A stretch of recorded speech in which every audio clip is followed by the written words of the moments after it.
great collaboration that we are having within the projects, and thank you for this opportunity today to speak about project activities and how we could support the sector and how we are actually supporting the sector.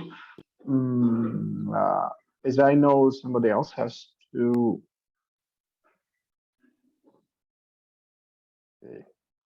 Thank you. Next slide, please. So as Christopher already mentioned, the project is funded by the USDA and implemented by the Land O'Lakes Venture 37 in partnership with the Georgian Farmers Association.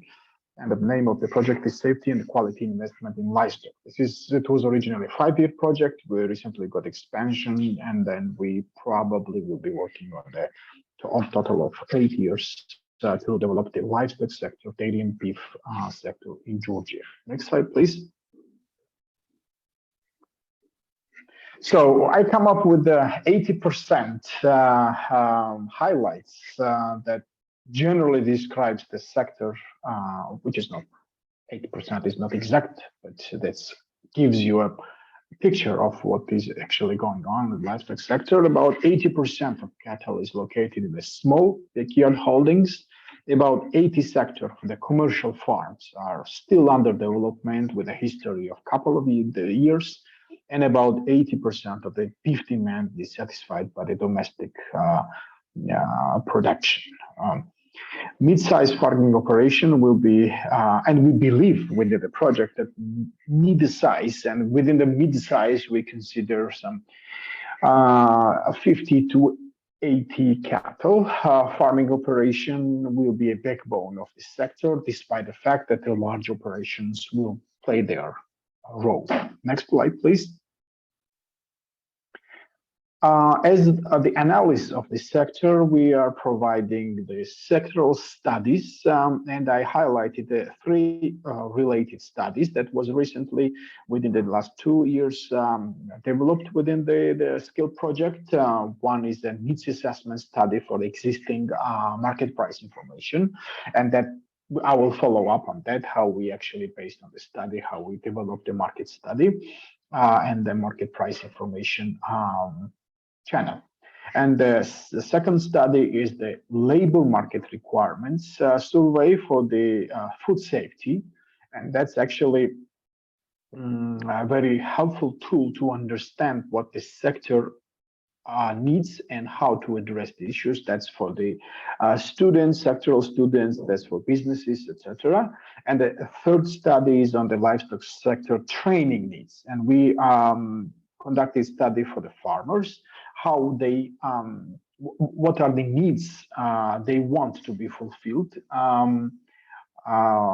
by the service providers. And we are mostly focusing on veterinarians, livestock specialists, and other inputs and other service providers, and also addressing themselves, like service providers, what are the needs they want to what are the skills they want to be improved. So this is also provides a quite good information. Where are the gaps within the sector? Next slide, please. So as for the opportunities, because we focus on the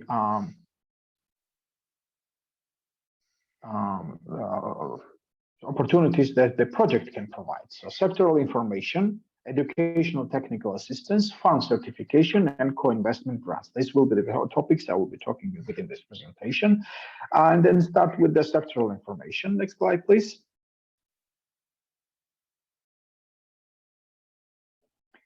So as an example, again, I mean, we have certain time, so I cannot present the whole activities of the project, but I will focus on the AgroMap, which is initiative of our local partner, Georgian Farmers Association, and the skill project supports this activity largely.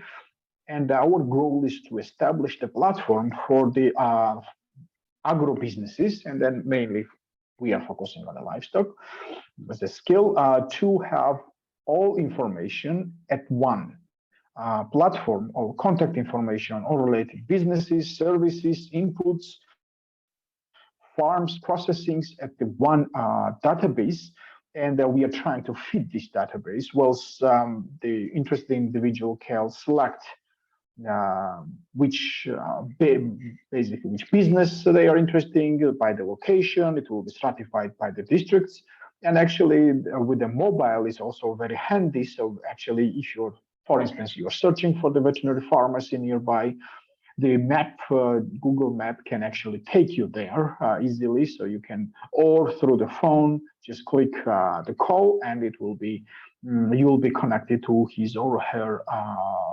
indicated number.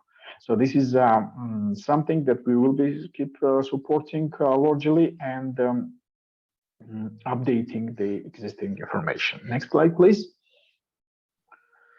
The other sectoral information, as I mentioned, we conducted the study, market price information. Based on the study, we established, again, with our partner, Georgian Farmers Association, the market price information, a regular platform that provides the information of several inputs, products, raw milk, beef, milk products, labeled, unlabeled, so it's stratified based on the needs.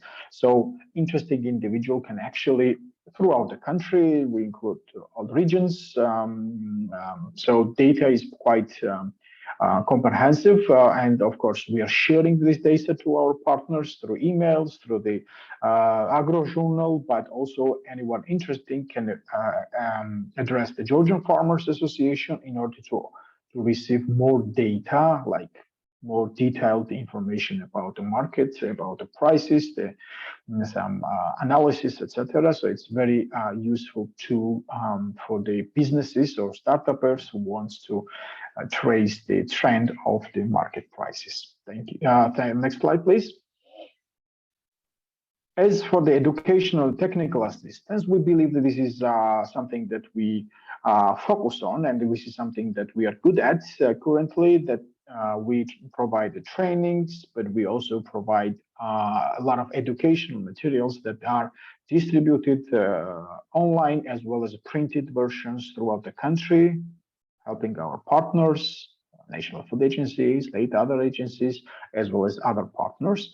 And within these education materials, farmers, processors, livestock sectoral actors, as service providers can actually obtain the latest updated information on certain diseases or processes or etc. I will go down to the more in depth on that. Next slide, please. So, for instance, one of the education material is related to the farm building and including drawings, the blueprints for the farm. So whoever is interested can download ready-to-go blueprints for the certain amount of the farms, so like 30, 50, and 60 cow head cow sheds that are designed and adapted to the Georgian reality, and also all the materials that is needed and the sizes, everything is there. So whoever is interested to build a new farm on the modern standards, we are providing this opportunity. Next slide, please.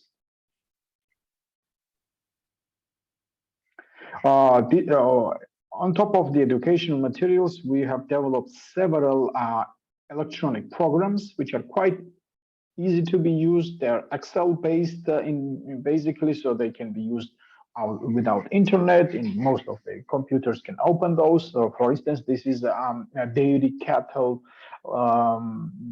ration calculator program named the Razzioli. And so interesting farmer can actually calculate the dairy ration and least cost ratio, calculate the least cost ratio or cost of the milk production per the dairy ratio. So this is also available on AgroNavti, on our electronic platform, and that we support within the project. Next slide, please.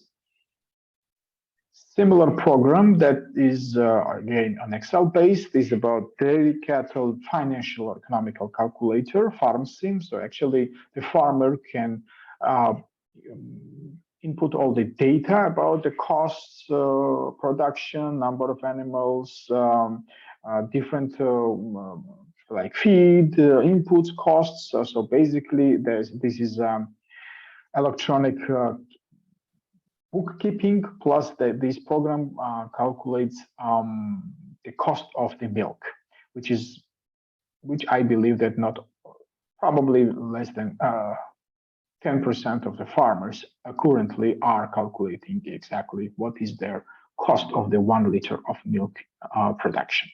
So plus this program can foresee the 5-year projection if the necessary data will be entered in the program. So it's also quite handy, works without internet. Next slide, please. As for this farm certification, this is a relatively new initiative that, again, we do with our local partner, Georgian Farmers Association. This is primary production certification, GEOGAP, local standard.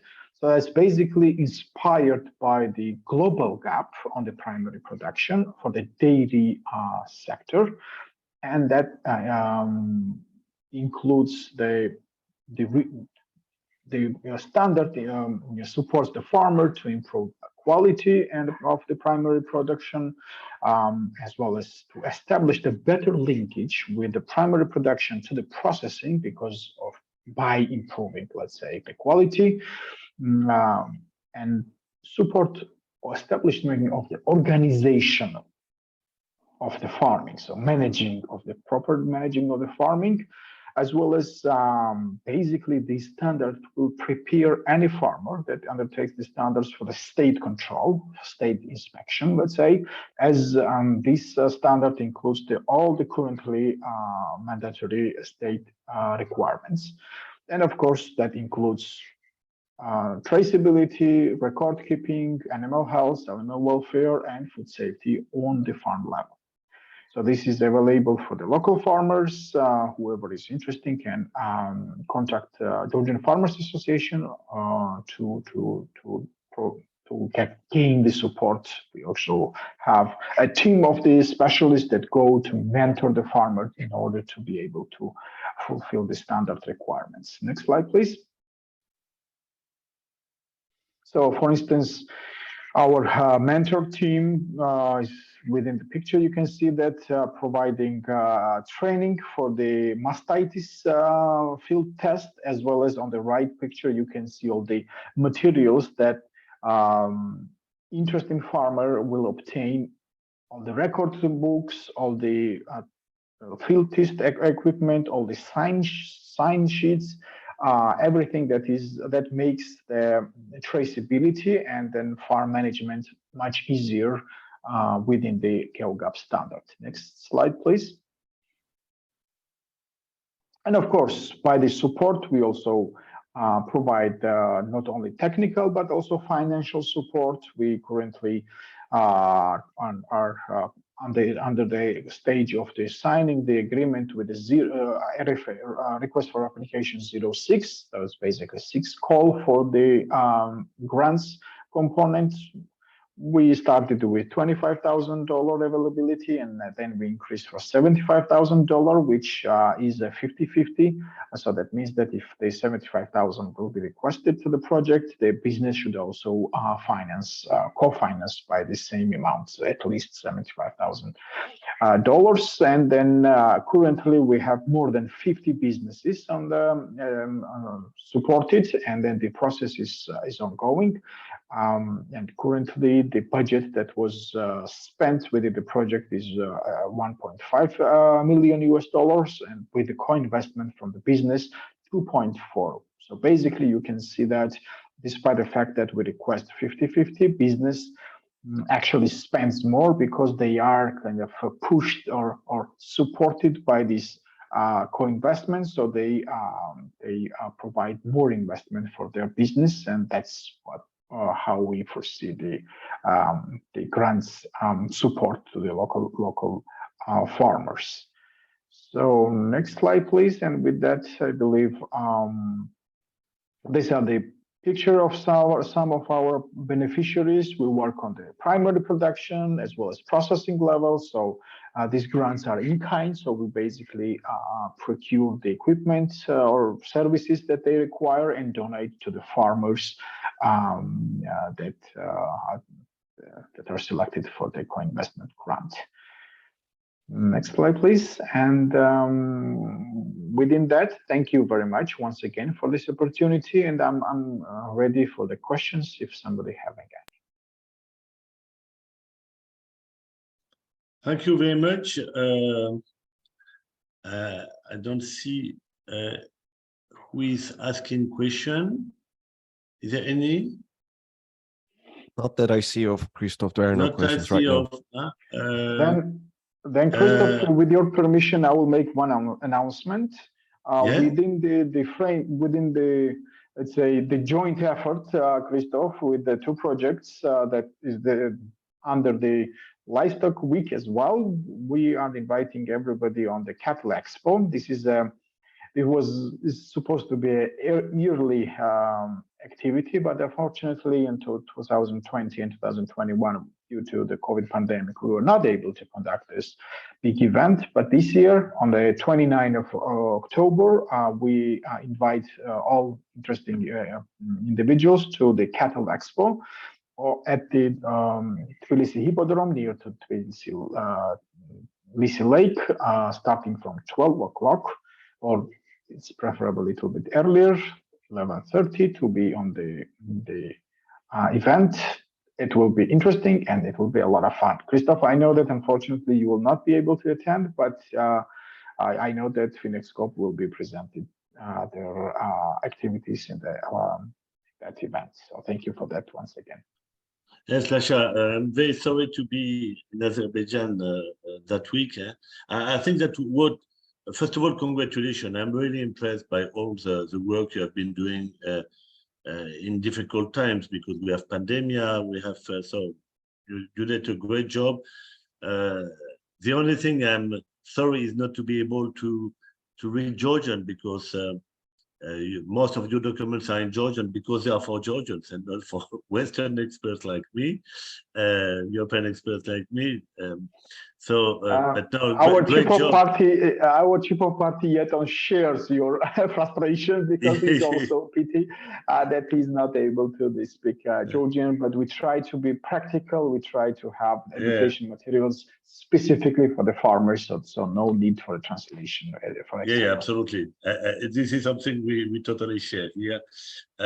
No, it's very much a project demand oriented, and your identification of the new middle class of farmer is, I think it is critically important. This is what is missing in this country. We have some many farms, small farms, which lives for self-subsistence mainly, a handful of very large farms, but with still limited connection with the rest of agriculture, not because they don't want, but because there is no middle link, and to foster the emergence of this middle link is of utmost importance. I want also to insist on the interest of your Livestock Expo. I'm an historian by training and not a specialist of economy. But when you analyze the evolution, for instance, of European agriculture in the 19th century, or beginning with the 18th century, everything was about first proudness of farmers. So we had in France this so-called comice agricole in the 19th century. When you read French literature, you will find it at every second page. And there was this beginning of investing in the proudness of farmers. This is the best way to improve the yields, is to improve the image farmers have of themselves. And so what you are doing with this Livestock Expo, I think is very, very important. It is also a place for conviviality between farmers. They share, they speak of their problems. We were 2 weeks ago with a study tour of Georgian participants, including your own staff, to France, and we visited the Livestock Summit, and we had 100 in few days, 105,000 participants, and most of them, 90% of them are farmers who come because to be proud, you need to share. So your job was analytical, but also I would say of mobilization of the new leaders is really very, very critical. Thanks a lot, Lasha, for you and for your team. So now I give the floor. You wanted to answer something, Lasha? No, once again, thank you for this initiative of the Livestock Week. It's quite interesting, and thank you for having us. Thanks. Now I give the floor to Guido Bruni. Guido Bruni is the goat expert of FinExCoop. He is also the goat expert of another co-organizing body of this Livestock Week, which is MinFin, French MinFin, FASEP, Small Ruminant Project. I will just summarize the talent of Guido by saying that he's employed by the French Capgen cooperative company, which is the best for goat genetics worldwide. Let us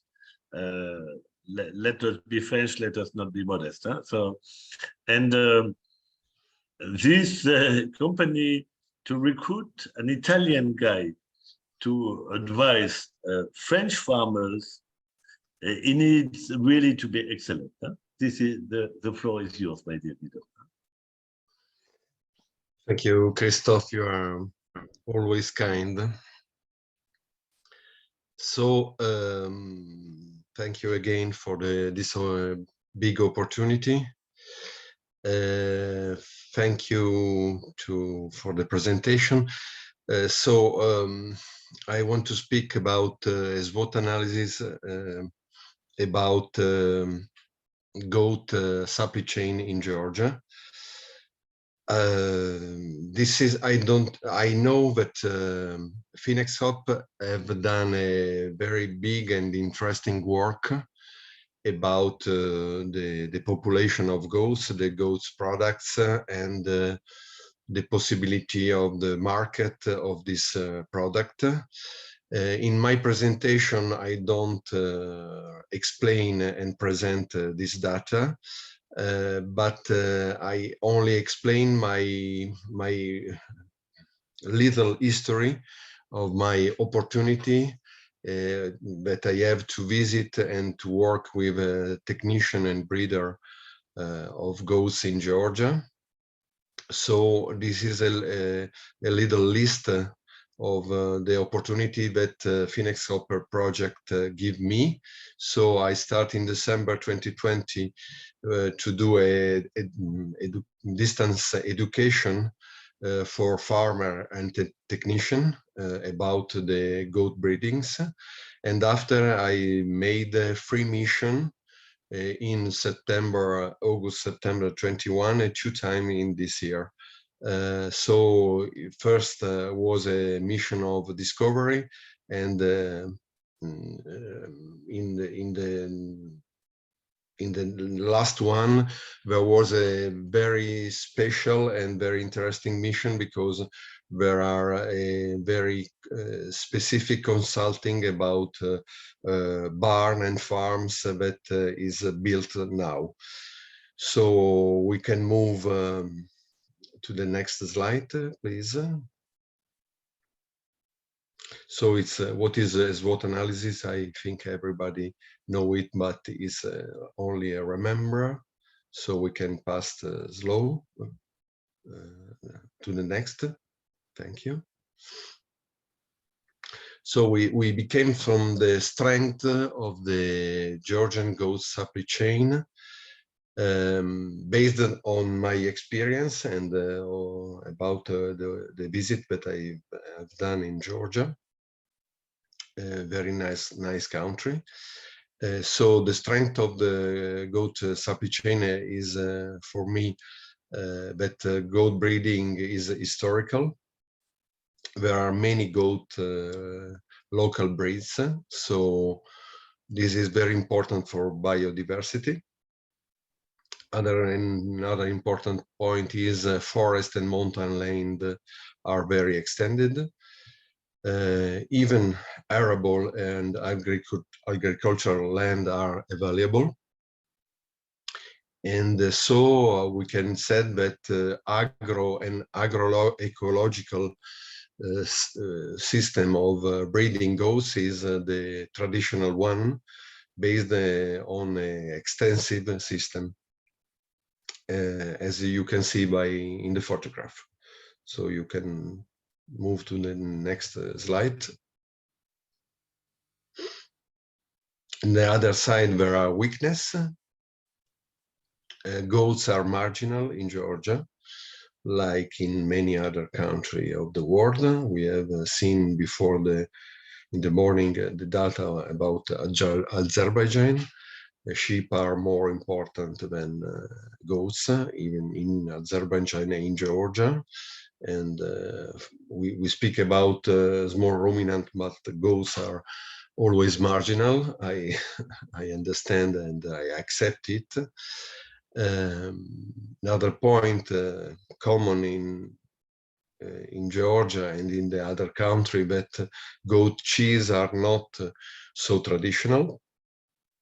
Meat consumption is lower than sheep consumption. The tradition is mainly about lamb, for example, and not about kids or adult goats. And another weakness, I think, that we strength is large forest and mountain areas, but there are many predators, so there is a risk of for grazing goats. But I have seen also that Georgian goat breeders are very capable to manage it. So I was very impressive with our capability and the dog breeds to prevent the attack of the wild predators. So we can move to the next. Thank you. So the opportunities that are very important, according to me, dairy products are very appreciated and are in the culture of eating in the Georgian people.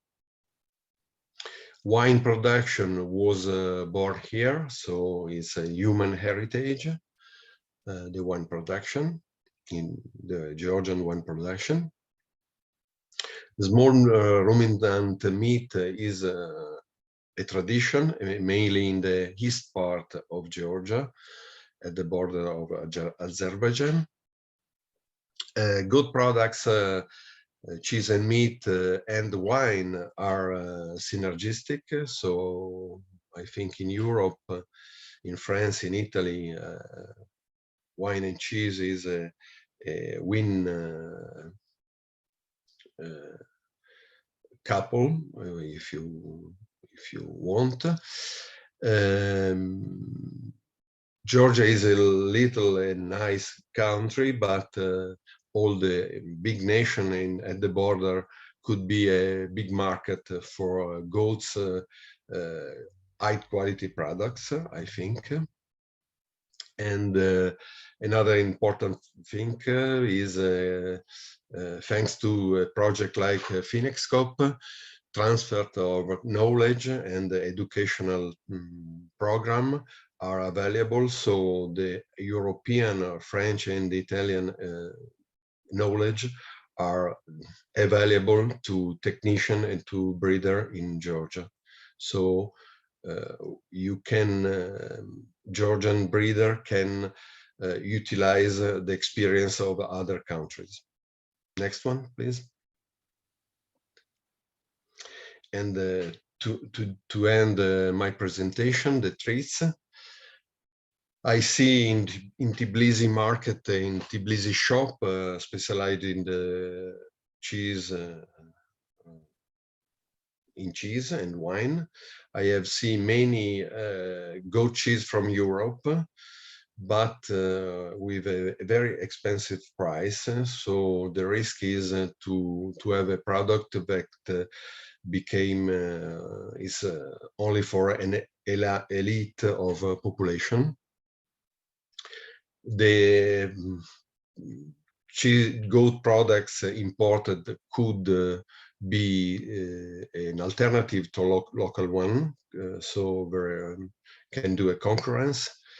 And another important thing that a foreign goat breeding model, intensive one, less durable, less agroecological, could be attractive because the performance, the quantity, and of the production is very, very important, and more important than extensive one with local breeds. And after the last point, that is all over the world there are an explosion of cost of breeding, energy, fuels, fodder, that could be a future big breaks for the sector. So you can pass to the last slide, please. And I have end my presentation. So thank you so much to everybody. Atazi Madloba. Thank you. Thanks a lot, dear Guido. Any question on your presentation?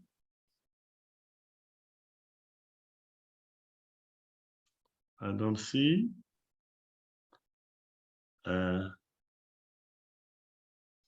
So if we don't, we have now Yves Raffin. Yves will speak in French and I will translate into English for the. So if the only constraint is that you need to be, la seule contrainte, c'est que tu dois être beaucoup plus court que ce que tu avais prévu, hein, pour des questions de temps. Hein. Voilà, je te laisse parler. Hein. Tu m'entends, Christophe? Oui, je t'entends. Alors, comment utiliser plus durablement les alpages géorgiens? Tel était How to more sustainably use Georgian mountain pastures? Comme dans tous les pays en zone de montagne, les pâturages géorgiens en altitude paraissent sans fin et sans limite. As in all mountainous countries, Georgian. Oh, it is translated, so no problem for me. Hein? Hein? Hein? Allez, tu peux aller de l'avant. Hein? C'est traduit. Hein? En réalité, ce n'est pas le cas. L'espace est structuré par l'utilisateur éleveur-berger qui conduit son troupeau sur une surface en rapport avec les besoins de ses animaux.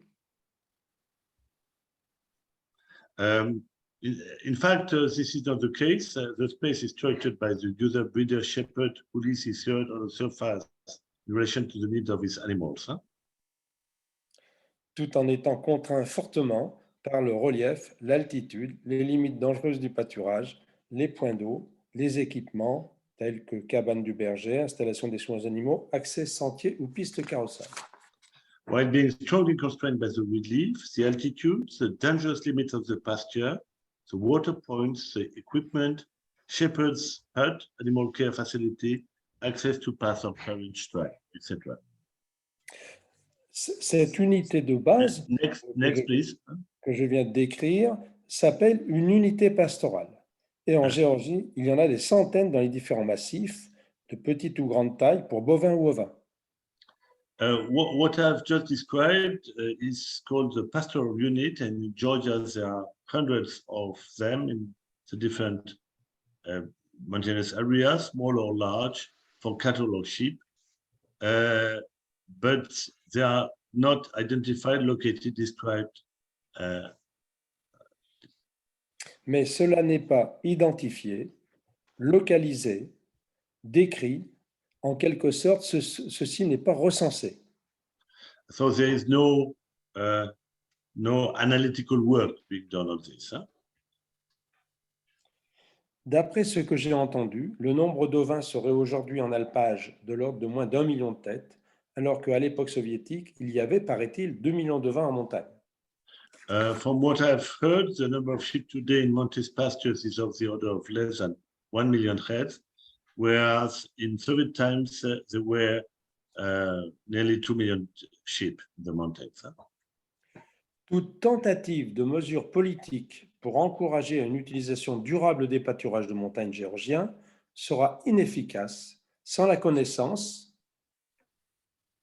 Alors, next, please. So, any attempts at policy measures to encourage sustainable use of Georgian mountain pastures will be ineffective without knowledge of Des surfaces concernées de leur localisation, the area which are the surface concerned and their location, des effectifs actuels et des effectifs potentiels, the current workforce and potential workforce, des utilisateurs et de leur mode de conduite des troupeaux, the knowledge of users and their herd management method, des équipements pastoraux et de leurs états, et de bien d'autres choses. the knowledge of pastoral equipment and its condition. Next, please. En quelque sorte, il est nécessaire de faire un état des lieux, c'est-à-dire de mettre en œuvre une enquête pastorale. In a nutshell, it is necessary to make an inventory, meaning to implement a pastoral survey. Précédé du dépouillement des photos satellitaires des pâturages d'altitude, et là je fais le lien avec l'intervention d'Amiel qui va suivre. And this pastoral survey must be prepared by the analysis of satellite photos of high altitude pastures. And this will be the presentation of Mr. Amiel then after. Pour permettre aux décideurs d'identifier les leviers sur lesquels agir. To allow decision makers to identify the tools on which they can play. Pour utiliser plus durablement les pâturages de montagne géorgiens. Une loi pastorale peut-être. To better and more sustainably use the pasture resources of Georgia. Je vous présente très rapidement, juste sur la photo, deux ouvrages. Le premier ouvrage s'appelle 1972, la loi pastorale. I'll just show you on these photos two books which have been recently published. The first one on the left is called 1972, The French Pasture Law. Qui explique très bien la démarche française, qui n'est pas un modèle, mais qui peut servir de guide pour établir un projet. Which explains very clearly the French approach, which is not a universal one, but which could be a way to understand better how to act. Alors, ce livre a été édité en 2012, donc il a moins de 10 ans, donc c'est tout à fait intéressant. This book is quite recent. It was published in 2012, so it's quite new.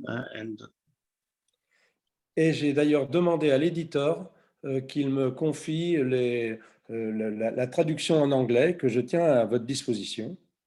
And the translator, the publisher has provided to Yves an English translation which is available to you if you want it. Enfin, un deuxième ouvrage qui s'appelle Pastoralisme d'Europe, rendez-vous avec la modernité. This is next, please. And second book, it is called Pastoralisms, and plural, of Europe, Meeting with Modernity. Et merci de votre attention et grand merci Christophe. Thanks a lot for your attention and thanks Christophe. Thanks a lot. Merci beaucoup Yves. Thanks a lot Yves. I wish you could speak fluent Georgian like I do. It's a great privilege of FinExCoop. Many of our experts do not speak English. Why? Because they have been deep in their environment for decades and decades, and I have accumulated a splendid practical experience, which is the one we need at this stage. And really, we are very keen to push the idea of this thorough, systematic analysis of potential for pastures, without which we, as is very clearly said by Yves, we don't know how many animals we can sustainably breed in Georgia. Today, we are blind. Some says, okay, in several times there were much more animals, but was it sustainable in several times? And after climate change, is it still sustainable to have the same number of animals? Without a deep understanding based on systematic analysis, we cannot say. And if we cannot say, we can forget for half of the potential of livestock in Georgia, knowing that half of the territory is over 1,000 meters high. So very important to have the key development organizations taking the lead in pushing for this systematic use of the new technologies, which we based also on the French experience of the 1972 law, when there was no satellite imagery available, and so connection between what we see from the heavens and what we see on the ground. Dilruba, I think that now it's time for the break. Yes, definitely. As we are slightly late, maybe we have to. What is your recommendation? You are the boss in the field, huh? What would you think for 10 minutes break? It is short, do you think? No, it's okay. Huh? So All 10 right. minutes break and see you in 10 minutes, therefore. See you in 10 minutes then. Thank you, everyone. Bye-bye. Bye-bye. Bye.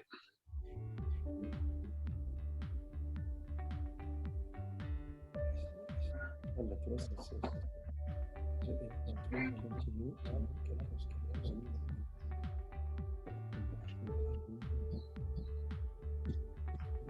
C'est comme ça, hein. Normalement, ils devaient le faire après. Non, mais ils en ont fait plusieurs, mais ils ont dû changer un peu leur programme. Bon, moi, c'est pas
nous a commencé.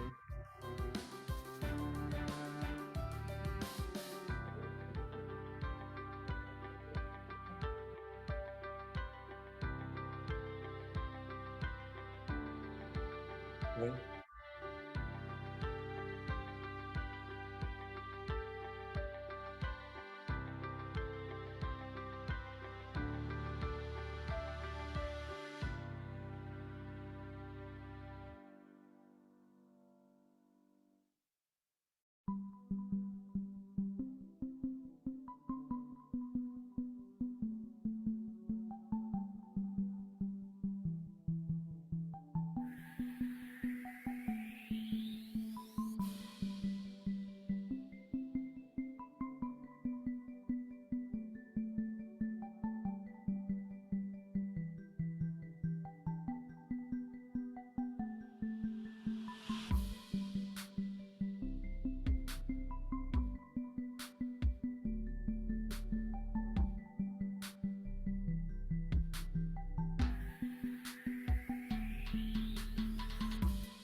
Welcome back, everyone. Welcome, Christophe. I think we can proceed. I'm giving the stage to you. I think we can proceed so that I give the stage to Amiel. Amiel Citruk is a French researcher who was based here for some time in Georgia and unfortunately left Georgia to come back to France, but he has not forgotten about Georgia and the potential to use modern technologies to better know what is the real potential of the country and how it is mobilized. Amiel, the floor is yours. Thank you, Christophe, for the introduction and for the opportunity to talk. One question, could I share the screen myself? Yes, sure, you can share your screen. Okay, I think it will be easier. Thank you very much. So 1 second. Up. I guess. Oh. Okay, forget. Do it, please, because I have to get some authorization and it will maybe take time. Sorry for this. So yeah, I would like to provide another perspective from the sky on the topic we are talking about. Talking about the potential of using remote sensing to especially have a tool to detect pasture and from this get an estimation of the pasture potential, the livestock potential in Georgia. I will present some methodologies from like more or less complex and ambitious to achieve these results. And if we have time, maybe just speak very quickly of some of the application of remote sensing in the Georgian context. Next slide, please. Next slide. So what is remote sensing? You have an accurate definition here, but in this context, I will mainly talk about the use of satellite imagery to get information and make better decision about some area of interest, in this case, pastures. Next slide, please. So here you have the classical remote sensing workflow, let's say. So you have an area of interest. In this case, this is some Mayan ruins. For us, it will be pastures. You have satellites getting information about it and transmitting those information to some Earth station. We are able to get to make some analysis, allowing interpretation to enable some application to have a better decision process from the insights we get from those analysis. Next slide. Actually, when we talk about satellite remote sensing, we talk about two technologies. The first one is optical imagery, basically taking pictures from satellites. But we also have another technology which can be very useful, which is radar remote sensing, where it's like a sonar. The satellite sends a signal. The signal comes back come back to the satellite, and processing this signal, we are able to get information about the floor. The main advantage of radar remote sensing is that it works by night and even when there is clouds. So we have a very we always have information about what's going on the floor. Next slide, please. Here you have the two kinds of images we can get with satellite remote sensing. The first one on the left is optical imagery, so look like a photo.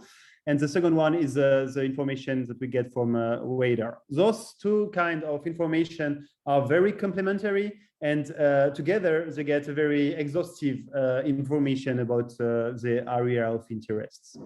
Next slide, please.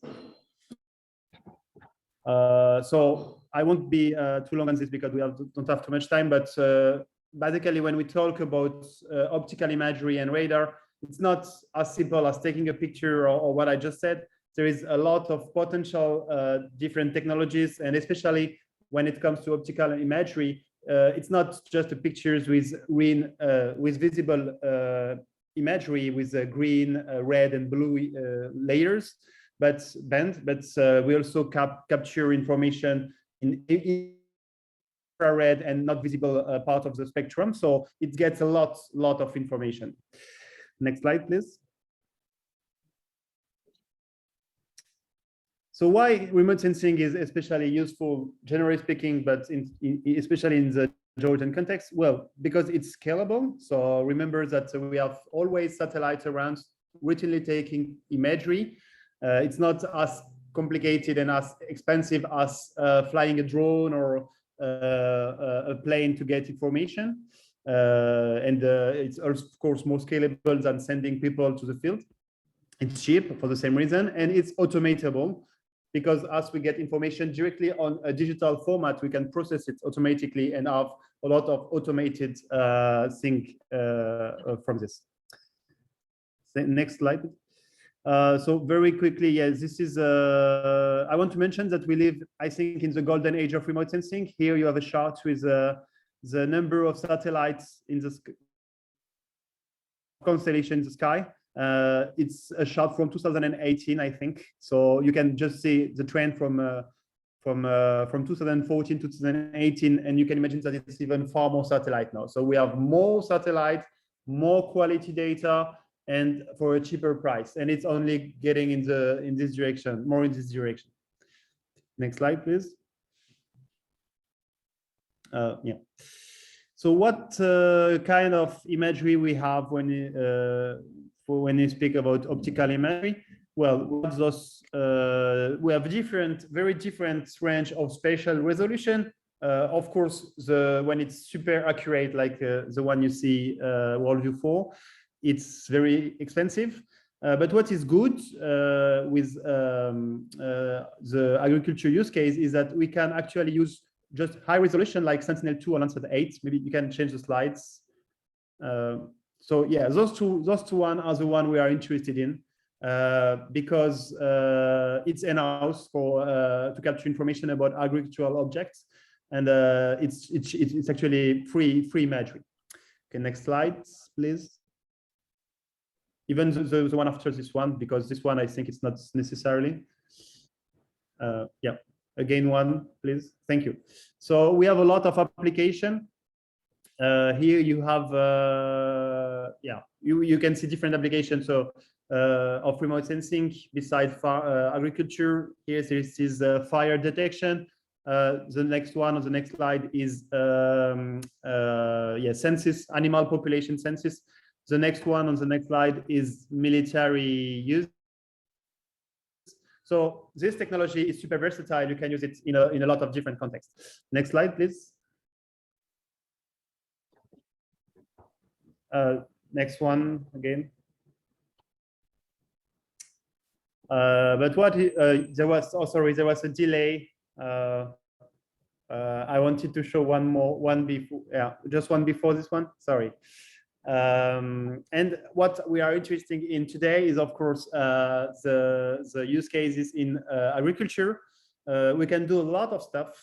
We can do crop identification, crop yield prediction, biomass estimation. We can also get information about the carbon sequestration in the soil. We can build parametric insurance product on top of this. We can do a lot of stuff.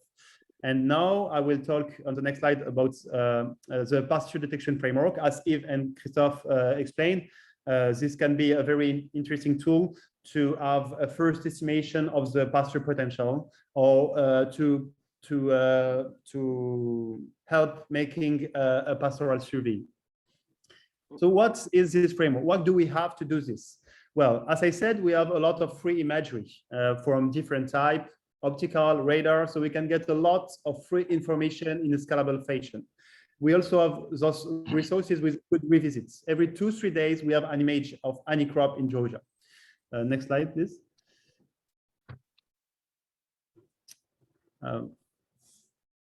We also have free auxiliary data, so it's not only satellite imagery. We also have, for instance, digital elevation model. So we can have for any point in Georgia or anywhere in Europe, the altitude of a point, which is of course helpful for this task. Next slide, please. What is very important is that we have vegetation indexes. So what is it? As I explained, when we take pictures with optical imagery, satellite optical imagery, it's not only visible imagery. We also have information about infrared, reds, near infrared, things like that. And there is some equation between those different layers of information that help to build what we can call a vegetation detector. So this is what is NDVI, for instance, that you see on the left. This is an index that gives from any point of an area of interest an estimation of the biomass. So it's very, very useful, of course, for purpose. Next slide, please.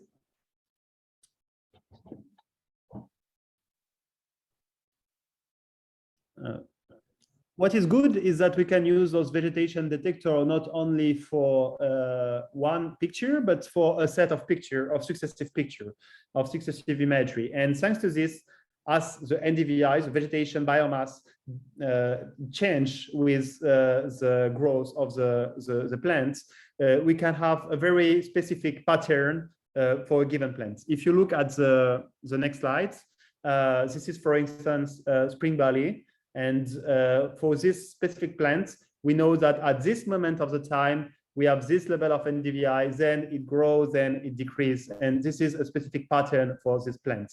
So we can also have a very accurate idea about what is the plant like, and other information like that, using those time series. Next slide, please.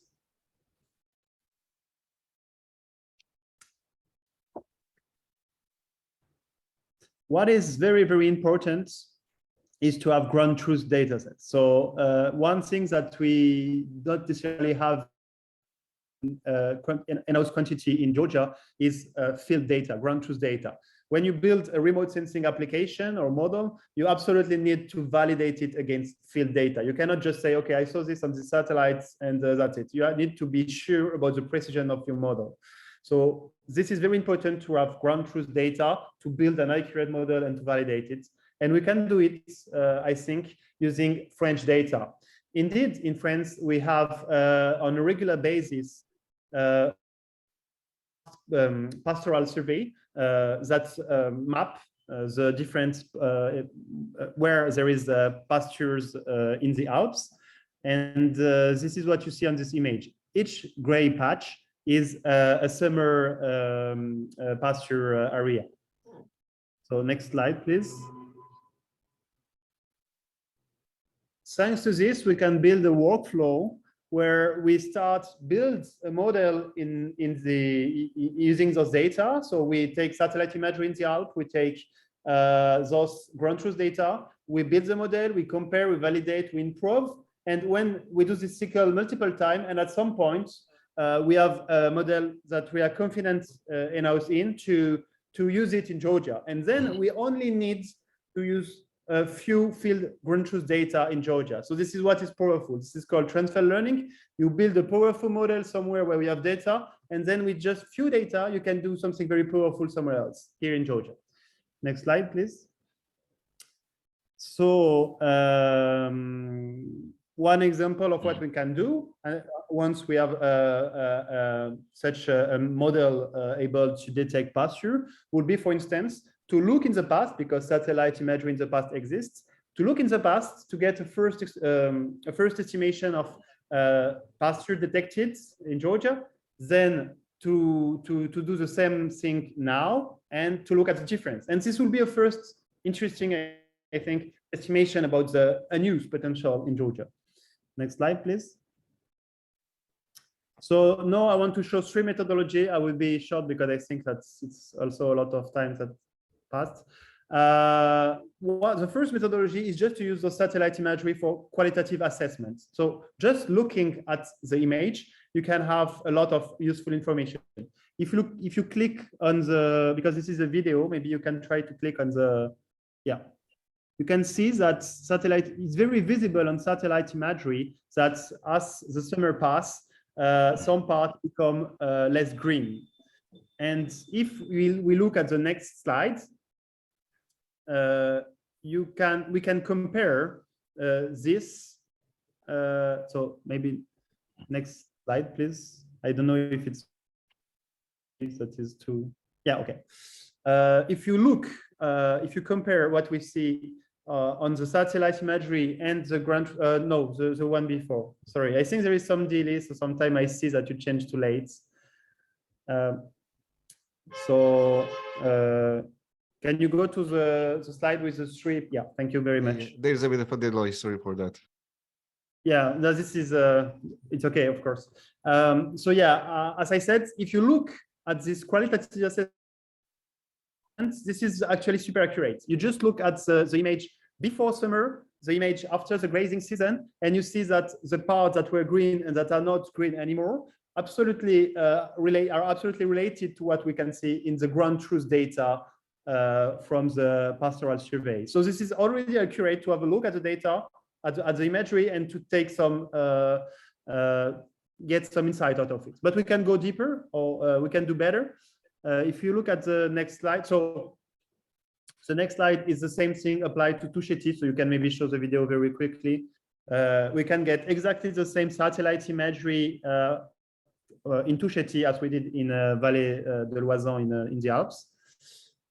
Next slide, you have the same thing, but using the vegetation detector directly. So this is the same video, but yeah, with the vegetation detector, you can see that at the end, there is some parts that are very greener than the other, and it's already an element to know where it was grazed. If you look at the next slide, there is the next methodology, M2, which is like going a bit deeper. So it was purely qualitative, but what would be interesting is to have quantitative information, and especially to build a pasture map. Why not? So to do this, we can use expert knowledge and define some rules. And detecting, look, for instance, we can take the NDVI of the area of interest before the grazing season, after the grazing season, and subtracting it, see where there is a big difference, and directly derive from it a pasture map. So this is semi-automated because we define the rules and then we run it and we have information. And on the next slide, this is the most ambitious approach, which is built on the last advances in AI. As I said, we have a lot of data in France. And when you have a lot of data, both ground truth and satellite imagery, you can feed an algorithm, an AI algorithm with it. And when it's and when you feed it to the algorithm, it will learn itself the pattern of what is pasture and what is not pasture. And thanks to it, you can get an even more accurate pasture map that can be used by itself, or that can be used to have a better allocation of resource when it comes to do field pasture survey.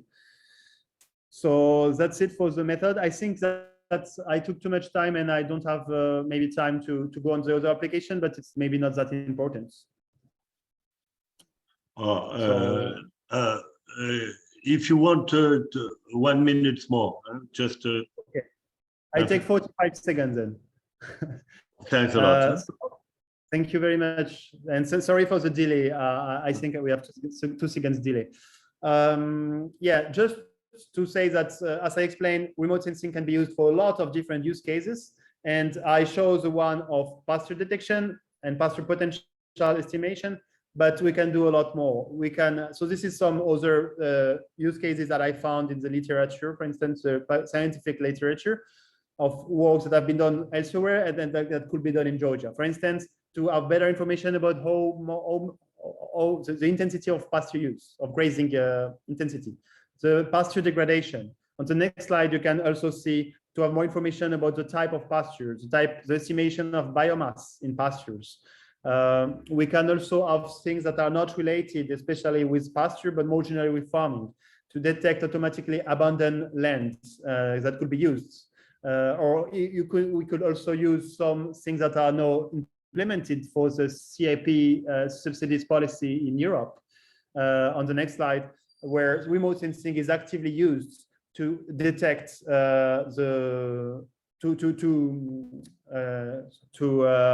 improve the way subsidies are provided, getting an accurate information of the need of each farmers. So that's all. I think the next slide is the traditional thank you slides. Yeah, and thank you for your attention. I'm happy to answer any question you may have. Thanks a lot, Amiel. I see that Alban has a question with Alban, go ahead. Okay. Good morning, everyone. Yeah, I have a question which is related with to the topic I will present later on. So you mentioned that remote sensing can be used to assess carbon sequestration, especially in pasture. But we know that carbon sequestration is done at two levels: the IIO, the overground biomass, but also underground sequestration.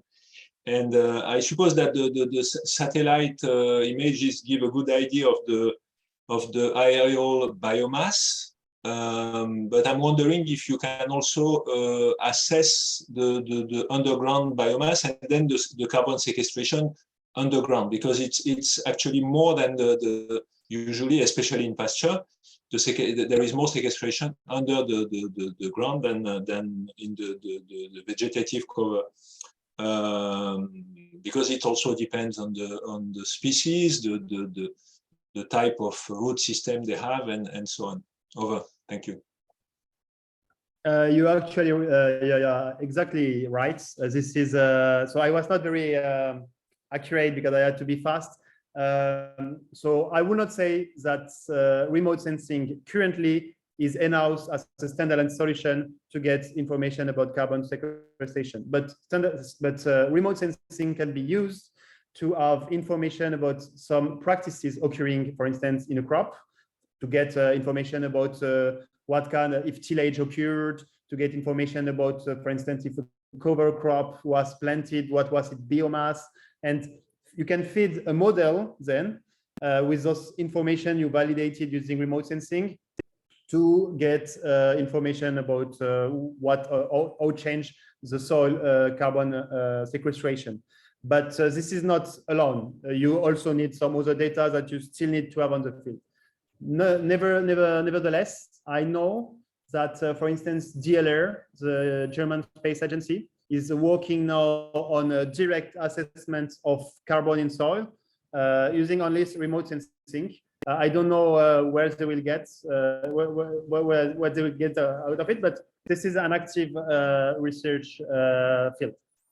But what I can say for sure is it can be a solution which, with some other data that you still need to get on the field, helps to have a good estimation of this. Yeah, it's useful but not sufficient. Yeah, not sufficient, not yet, but useful. For instance, I think about something on crop. When a farmer uses cover crop, he will never measure the biomass because he won't sell it. So he doesn't have an accurate way to estimate it, but if he actively wants to measure it. So it's not very scalable, it's not very practical. And satellite imagery that is actually good at it, measuring biomass, cover crop biomass. So sometimes it's not sufficient, but this is the best way to get a measure. So somehow need it. Thanks a lot, Alban and Amiel. I think that these technologies, this new generation of technologies, could allow once again Georgia to leapfrog and to prepare for an EU-style agriculture. I see that George is in the list of participants, and he presented on Tuesday the logic of EU agriculture, which is to be green, but to be greener, you need to be smarter. And this tool is definitely one element to be smarter. Second is, thank you. We are dealing with critical bottlenecks in Georgian agriculture. One critical bottleneck is to know what is used by whom. Georgia is making very big progress in terms of land management. But anyway, we know that when we travel to the different regions, you have much fallow land, which is a public problem, because land is not a private good, it's a public good, especially in a country which depends so much on imports of grain from abroad and from northern abroad, if I can say so. So it's very, very important to, and I was happy, Amiel, that you could finalize your presentation. It's also very important to know what is the real use of land here. According to statistics, we have 30% of land which was cultivated in 2013, which is fallow now. Is it true or not? Only this kind of tool can give a systematic approach. I pass the floor to Rati Koshlamazashvili from Georgian Farmer Association.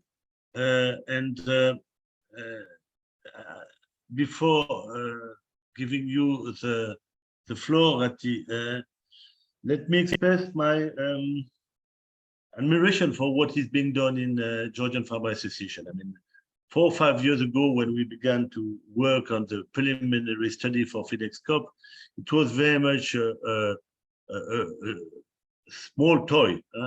And in a record period of time, your organization has built a very, very solid team of researchers and practitioners alike. And so I'm very happy to see that you are winning new key projects, such as projects in NPAD, new phase of NPAD, because this is the best way to build long-term sustainability in Georgian development capacity in agro. Rati, the floor is yours in the car. Where are you currently? So analytics and practical work together. Hello, Christoph. Hello, everybody. Yeah. So, yeah, I was expecting to pull a car and give me 5 minutes, but yeah, I'm coming from the field actually. We had mission from IFAD, you know, that project, DIMA project. So give me 2 minutes and I will pull over the car and start the presentation. So thanks for your kind words. yeah, we appreciate cooperation with you, with your project, and hopes that we will have a chance to cooperate even more in the future. Let me start. Georgian Farmers Association is 10 years old. We established in 2012. We have up to 5,000 members all over Georgia, and including all sectors, also farmers who are small, medium-sized, large-size, cooperatives, agribusinesses, and also our members are, as we call, sectoral associations. As you know, Georgia has more than about 25 different sectors of agriculture, and some sectoral associations are represented in the country. So we are kind of an umbrella association representing farmers' voice in the country. So besides this advocating farmers' rights, we run the projects financed by mostly by donors, but we have few projects which is jointly financed by donors and the government of Georgia. So next slide, please. So our main goal is to advocate farmers' rights and also to build capacity of the farmers, especially when it comes to the deep and comprehensive free trade area, the CFTA, as we call, with EU as we hope that we will be soon a candidate of EU membership. And also our mandate is to help farmers to access to the market, to promote the farmers and the farming in the country, because, you know, this is very hard work, and not many people are interested in this sector, especially the young ones. So we try to promote as much as possible. And also we are trying to digitalize agriculture, especially in after the COVID-19 and during the COVID-19 and after.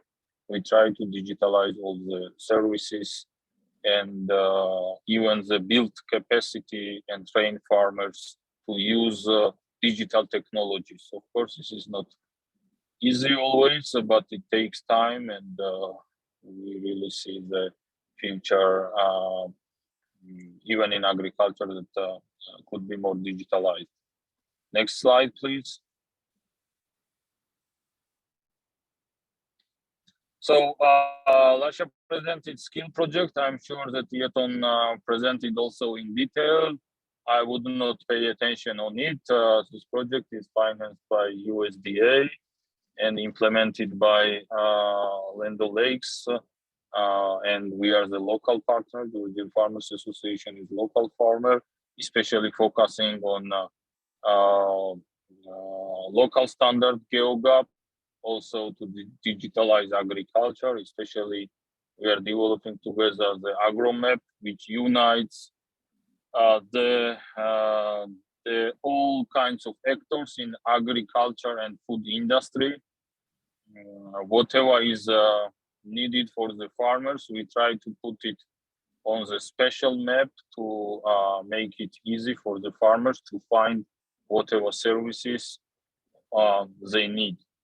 So, and of course, capacity building is one of the priority of this project as well, and we have many trainings, publications, and stuff like that. Next slide, please.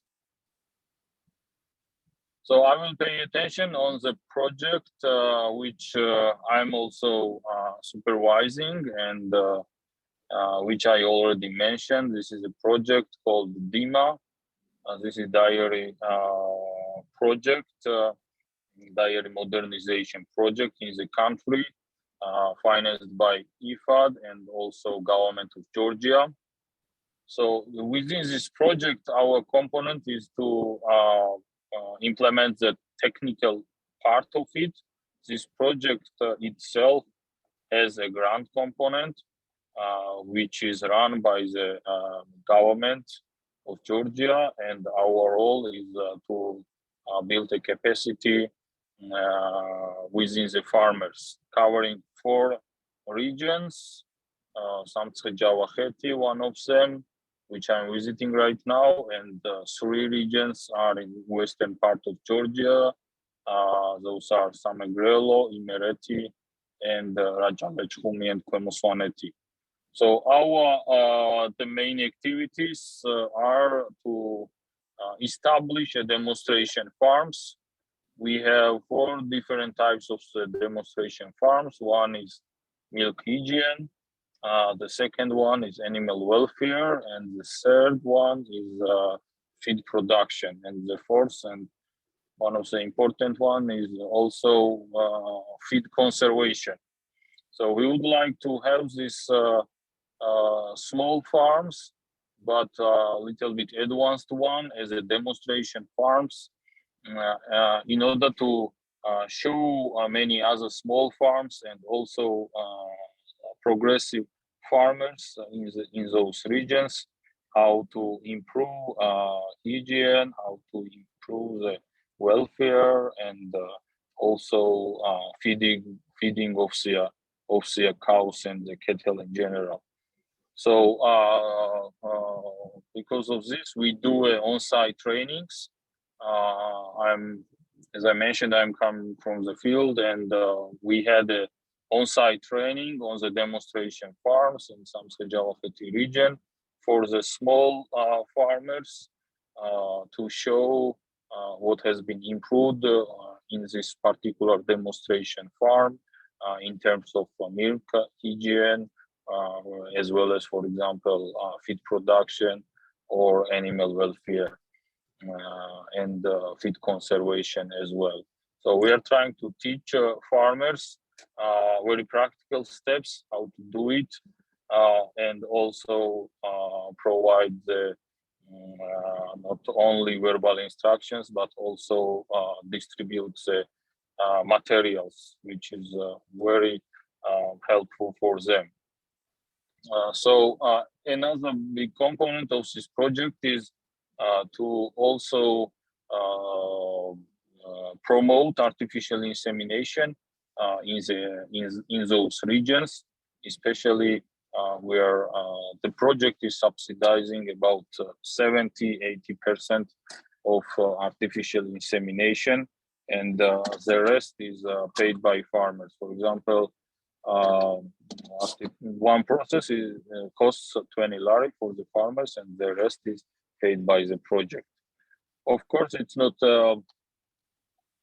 easy to for some farmers to do it, especially when some of them has very kind of bad experience of doing this.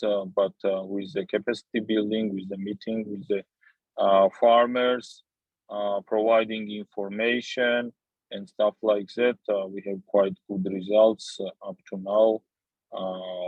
And yeah, we conducted more than 1,000 artificial insemination processes that was already confirmed, and we are expecting first cows out of it next month. So, and another component of this project is to develop a dairy platforms that includes not only farmers and veterinarians, but also all kinds of stakeholders involved in the dairy sector. For example, milk processors, input shops, feed producers, farmers, of course, and veterinarians as well. So we would like to conduct the meetings on a regional basis within the dairy platform among those stakeholders to increase the linkages among them, and also to discuss the challenges within the value chain, and of course some potential solutions. So those are the activities within this DIMA project, and we hope that more and more farmers will get involved and benefit out of it. Next slide, please. So besides those two big projects, Georgian Farmers Association is running. We have other activities on livestock as well. We do conduct research on livestock when it comes to, for example, value chains, market analysis, stakeholder mapping, farm budgeting, and consultations, and so on and so forth. As I mentioned, we advocate farmers' interests, especially livestock farmers are interested on pastures, how to get pastures, because pastures, the government owns most of the pastures in the country, and how to get those pastures, what conditions should be on leasing and stuff like that.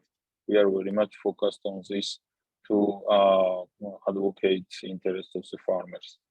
And also we are involved in promoting geographical integration products, especially in livestock. For example, we just last week we just held a Tusheti and Gouda cheese festival, which is cheese made on Tusheti. As you already talked about this region, and this cheese is a special type of cheese produced in Georgia from sheep milk as well as from cow milk.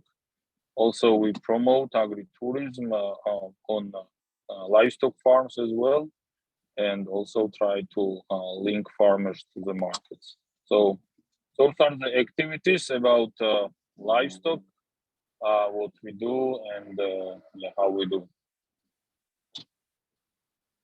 Thanks for your attention, and I'm more than happy to answer your questions, if any. Thanks a lot, Hati. Any question from the participants? Don't see. Mr. Christoph, please share the presentations because I see very interesting presentations, and also the contact details of the participants, presenters, and yeah, we will follow up with some interesting ones. Thank you. Thank Definitely, you. all the presentation will be put on our website as soon as possible. Very good. And yes, I see many potential synergies still to be developed. So especially yes. in artificial insemination, where we have we are launching at finally our activities, where we have in particular a new technology of artificial insemination, which is much simpler, which is now mainly used by farmers themselves in Europe. And I think it could be very interesting for you as well to develop further this field. I see that whatever benefits to the farmers, we are more than happy to not only join, but also to get deeply involved. Thank you. We have also imported some semen of radicals, which could be of interest for you also in the place where you are working. Alban, you had a question? Yeah, I had a question. Good afternoon, Irakli. It's a question which is also related to my presentation on greenhouse gases. So this issue of greenhouse gases and methane especially is becoming a burning issue in IFAD. I'm sure Antonio has already raised this issue during the mission. How do you address this issue? For instance, in your training program, is it now something that you a topic that you try to address in the training program with the smallholder farmers? Thank you. Very good question. Thank you very much. Yes, this is an issue, and we are trying to build to raise awareness about that. about the emissions, and all our materials, whether it is a theoretical training or on practical training, we have those information to inform farmers about that, and also to give them some instructions about the solutions, the simple solutions, how they can do, what they can do, and stuff like that.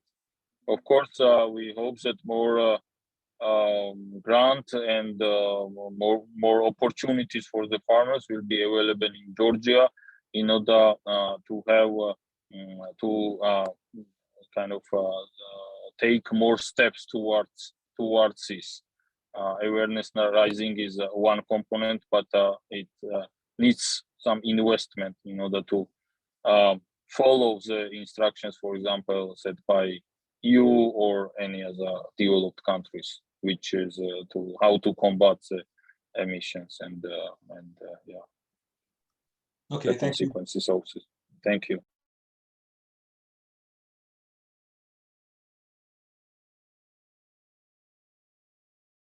You're muted. Christoph, you're muted. Alban, the floor is yours. Huh?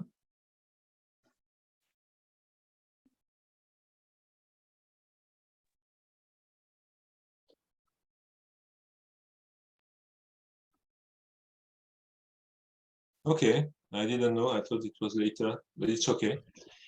So I'm going to give a presentation on small ruminant and climate change,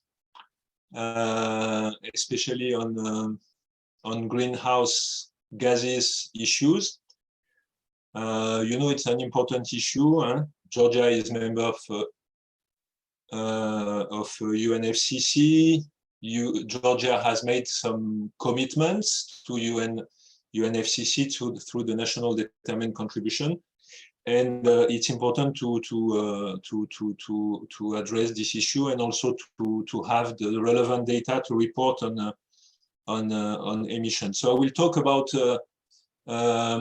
small ruminants, because it was this work is in the scope, is done in the scope of the FASEP project, which was only about small ruminants. So I will not talk too much about dairy, for instance, and I will talk about how small ruminants contribute to climate change in one way, but also in the other way, how climate change impacts small ruminant systems. So I will give mostly some background information, because there will be a more thorough assessment of GHG emissions for small ruminants that will be done in the scope of FASEP later on.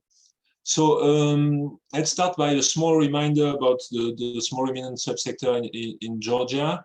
You see the graph on the left, which shows the trend in animal population. What is important to note here, for the sake of this topic, is that both for sheep and for goats, the animal population are more or less stabilized, which is not always the case. So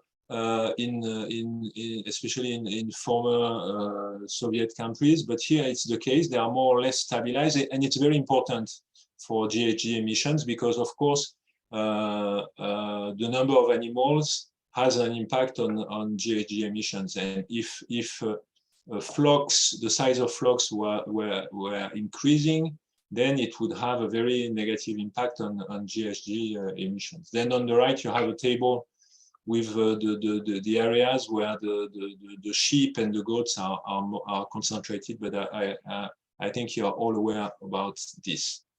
Next slide, thank you.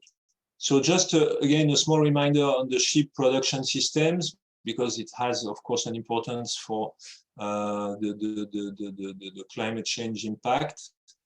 You have basically, this is something we have identified through a former study that we did in the scope of FASEP also. You have basically three types of sheep production system. The type 1, which is mostly located in Kakheti, with horizontal transhumance mostly to Greater Caucasus, but also to a lesser extent to Lesser Caucasus. Then type 2 is mostly in, excuse me, excuse the pronunciation, Samche Javacheti, where we have what we call vertical transhumance, but you still have transhumance towards the small Caucasus, and then you have more sedentary and semi-intensive sheep systems in the west, in Samegrelo. Next slide. Then I will jump on that, on the goat production system, because Guido has already explained what were the main goat production system in the country. So you can go to next slide. So let's start by the contribution of small ruminant sector to GHG emissions. So first of all, I need to mention that all these figures were taken from the literature. This is not something we have calculated. We'll do the calculation later. I will explain that. And they are based on what we call tier 1 calculation methods, which are not the most accurate. So the Georgia contribution to the global GHG emissions, first of all, I think it's important to look at this figure. It's only 0.02% of the global emissions. So it's nothing. So Georgia is not contributing a lot to climate change, but is suffering a lot from climate change. That's one important point to remember. The share of agriculture in national emissions is 17%. It's not the first source of emission. The first source of emission is energy, and especially the leakages in the gas network. I was surprised to see that, because there is a lot of leakages in the methane network, and this is the main contribution to the GHG emission. You know that methane is a very powerful GHG gas. The share of livestock in agricultural emission is 86%. So most of the agricultural emission come from livestock. In the livestock emissions, you have two types of emission. You have the enteric fermentation, which comes from the digestion for ruminants, which represents 62% of the GHG emissions. It's mostly methane, and then you have the manure, which is both nitrotoxin and also methane. When you look at the share of small ruminants now in livestock emission, we zoom down. If you look at the share of small ruminants in livestock emissions, you see that they contribute to only 5% of enteric fermentation emission and 1% of manure emission. Manure, it's normal because you know the manure from small ruminants is dry, so of course you have less nitrotoxin and less methane. So it's actually little, because if you compare the percentage of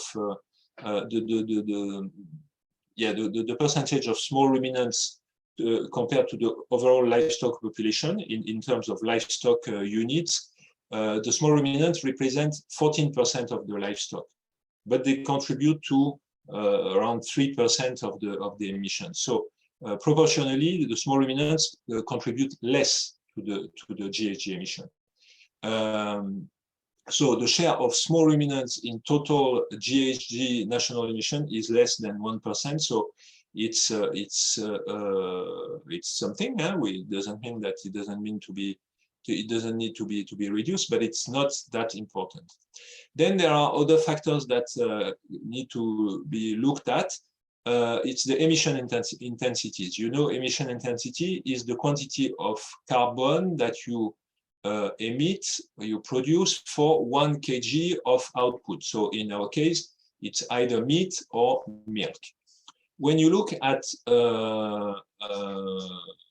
meat, you see that the emission intensity are lower for sheep than for cattle, which means that if you produce 1 kg of sheep meat, you produce less carbon than for 1 kg of beef meat with the current production system in the country. But for milk, it's the opposite, because of the low productivity of small ruminants. you see that you need, but you produce 3.8 kg of carbon dioxide for 1 liter or 1 kg of sheep milk. You produce 2.8 kg of CO2 for 1 kg of goat milk. And if you compare with cattle are more efficient because they produce only 1.7 kg of CO2 per kg of milk. So that's also something which is important. You will see in the rest of the presentation why it's important. And then the last element to take into account is the fact that, that's what I showed the graph before, that the small ruminant population are stable currently. They may increase, but they are stable. So there is no immediate risk for a sharp increase in emission due to the increase of number of animals, as it is the case in other neighboring countries. Next. Now, you know that the carbon balance is made of two, you have two elements in the carbon balance. It's on one side, how much carbon you produce, and on the other side, how much carbon you sequestrate.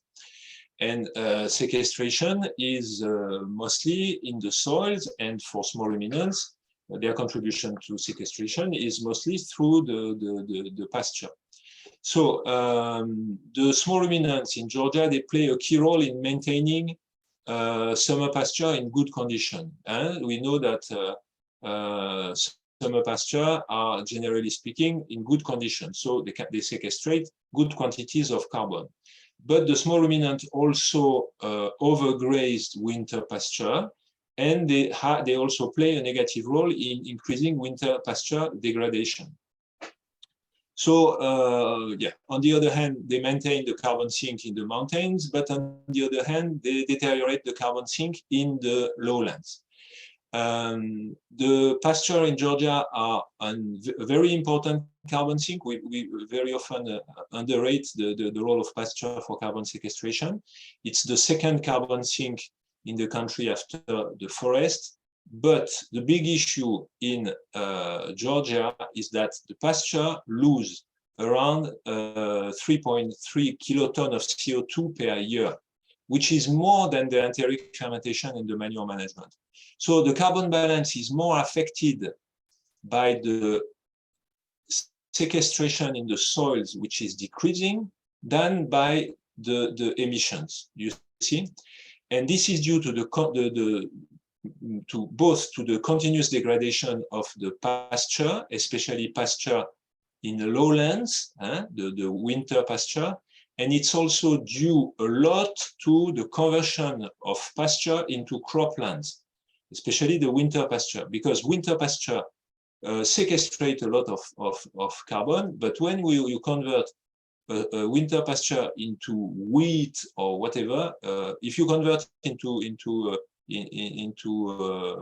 orchards, it's fine. But if you convert it into wheat, then of course you lose most of you release most of the carbon in the soil into the atmosphere.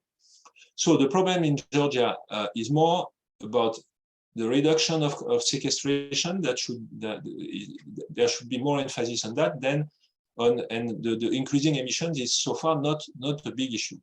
So what are the solutions to keep the sequestration, especially through pasture, at a good level? It would be to reduce the stocking race by raising less but more productive animals. In this case, you reduce overgrazing, to improve pasture management through rotation, etc.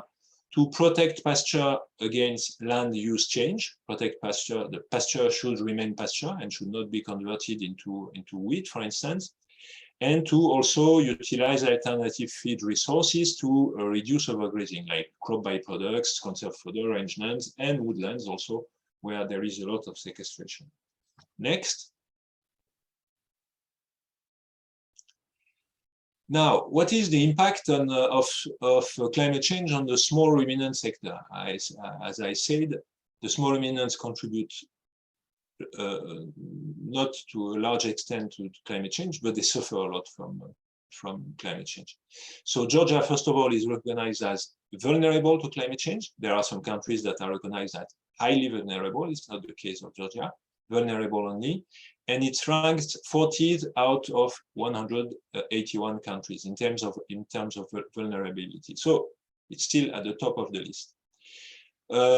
Some projections say that by 2090, the average temperature is projected to increase between 1.4 up to 4.9, depending on the models, above the 1986 to 2005 baseline.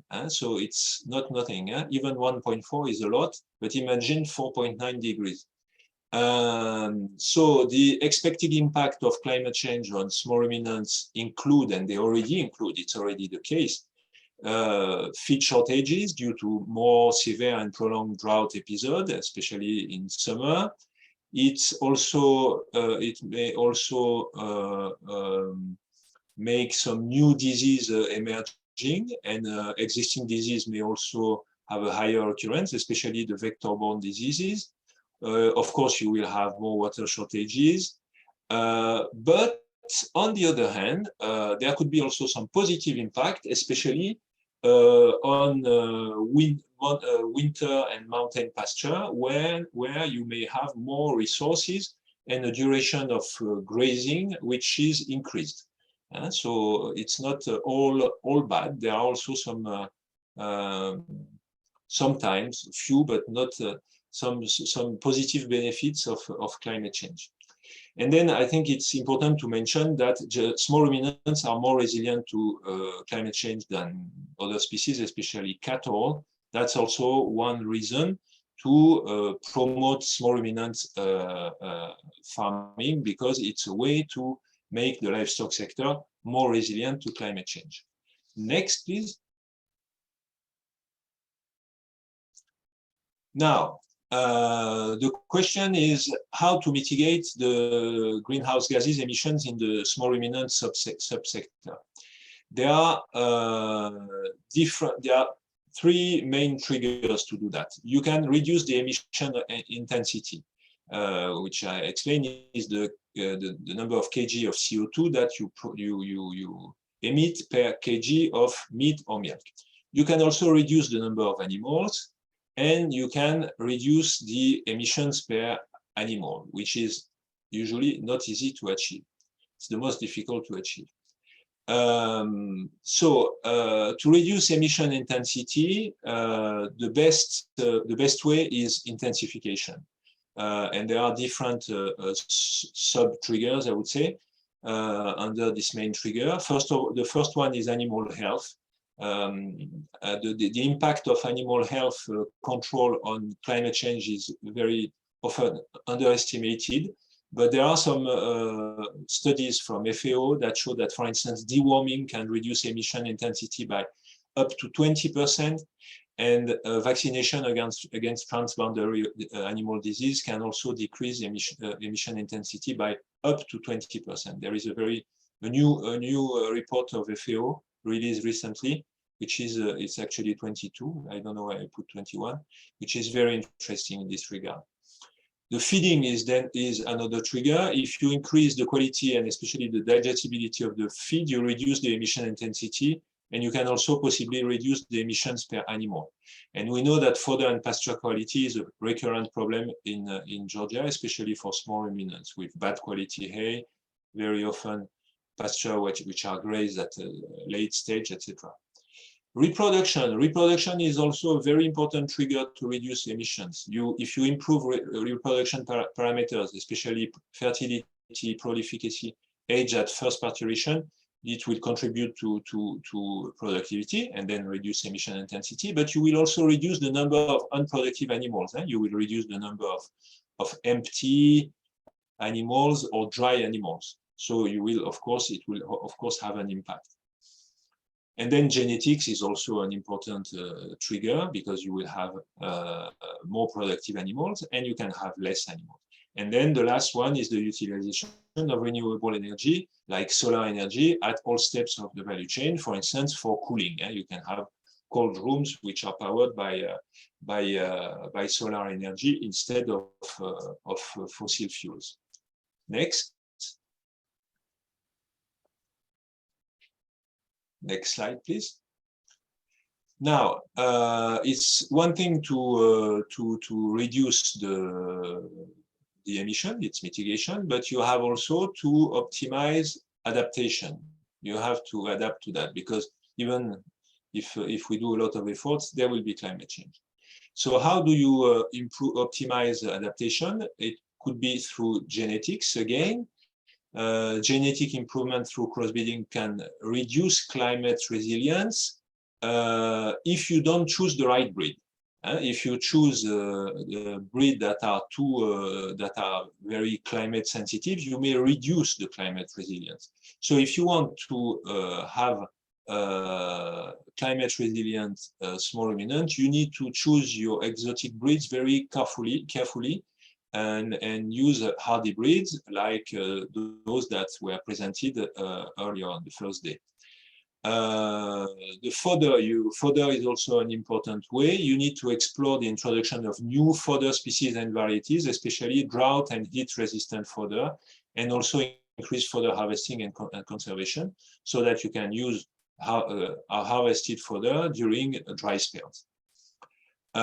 Pasture management can also increase climate resilience if it's properly managed, if you do rotation, if you do pasture enrichment, and if you control invasive species. Invasive species being also another consequence of climate change.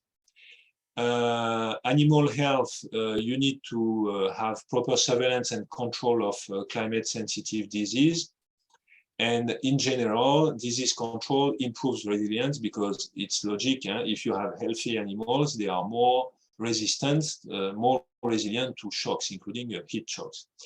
And then an important aspect, especially in Georgia, also in France, is that transhumance is a key contributor to climate change adaptation and to resilience. And it should be preserved when possible, not only for this reason, but also for that reason. And also because, as you saw, the summer pasture contribute to carbon sequestration. Next, I'm pushing on the, on the next slide button, but it doesn't work.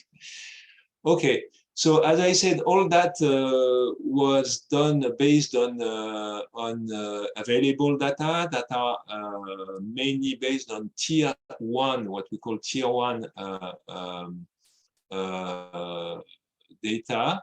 The tier 1 data are actually, to have tier 1 data, you multiply the number of animals by a standard emission per animal, but it's not very accurate. And it needs to be refined and we need to use tier 2 data, which takes into account the production system specificities, calculates the emission intensity, takes into account the mortality, the fertility, all these that the tier 1 estimates do not take into account. So FAO has developed a tier 2 carbon accounting tool, which is called GLIM-I, which is used now in many countries. And we will use this tool in the scope of the FACEP project to evaluate more precisely the current level of emissions and model the trends according to some investment and policy scenario. What is nice with this tool, you can model the current situation of the livestock or the small ruminant subsector, calculate the emissions, and then you check. You say, for instance, if I improve fertility by 5%, what will be the impact on emissions? And you get that figure. If I improve if I decrease the mortality by 10% by vaccinating against this disease, what will be the impact on climate change? And you can, and it's also a policy decision-making tool, because you can see the impact of your policies, of your measures, including animal health, breeding, all these measures on your emissions. So we will do that, and there will be a detailed report which will be available in a few weeks, I hope. Thank you so much, and if you have questions, I will be happy to answer them. Thank you so much, Alban. I always say that great privilege of being a consultant is to be paid to learn. And with you, it's definitely the case. We have learned a lot. It was really very stimulating. I think now I have to give the floor to Dilruba because we have to finalize our conference and Livestock Week. So Dilruba, you take the helm, please.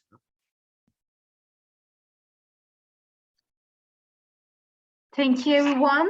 It was also very informative and including so valuable information I generated from the first sessions in the morning. The afternoon sessions also very inspiring also. I learned a lot actually, on my behalf, I can say that. Actually, normally we give a break here, but right now I would like to give the stage to you back for making the concluding remarks before giving break, if it also works for you, because we already run out of time. But if you want to give a break, no, I think Dilruba, we will have now 3 finalizations of this Livestock Week. So from me, from Raphaël Josan and from Georges Dehou. So I think that we should go ahead. We should go ahead. Everybody is now in the same. We have to change this link, or it is the same one? This is the link, correct one we are right now in. And in the panelist session, I can also see the Raphaël Josan and Georges Dehou. I can see them, and I think we can proceed if you also agree. Okay, so I cannot actually. I barely hear you. Is there a connection problem on my side or stop side? Yeah. Can you hear me? There was a call on my. Right now, so, I can hear you. Yes. So just yes, we are late. So let us finalize. I just switch off my phone so that there is no interference. So we had really very challenging week. It was the first. The Livestock Week included this conference whose format was complex because began on Tuesday with plenary sessions, and we had today 4 working groups in 2 of them in parallel. So it was quite a hard job, and I think that our team did a lot.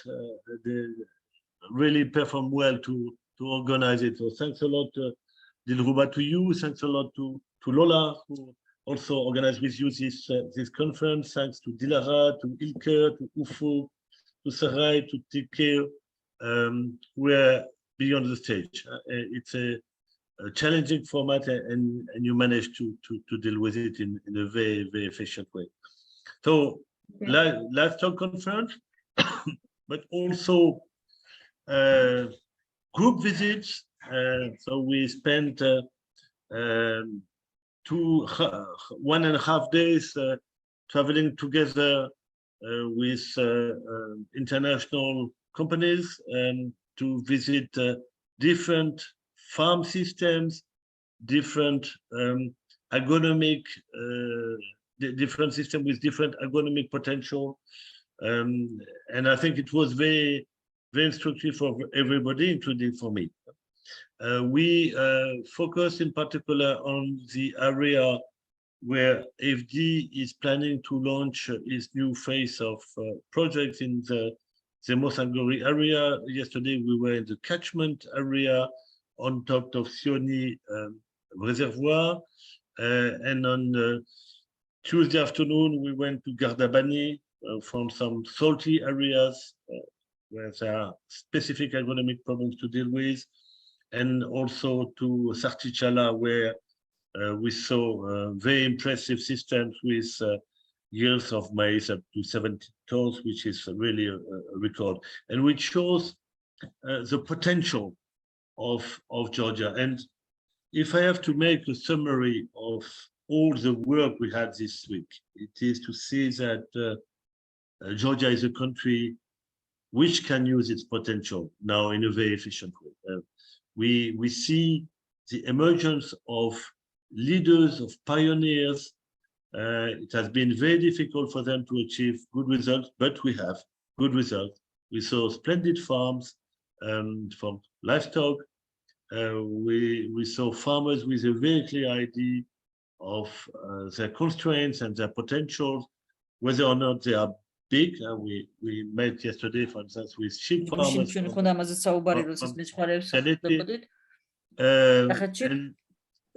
So we see really a huge upside in terms of productivity, a huge upside also in terms of sustainability, and for which what is important is not so much to pilot new initiatives, because there are many of them, but to connect them into a systemic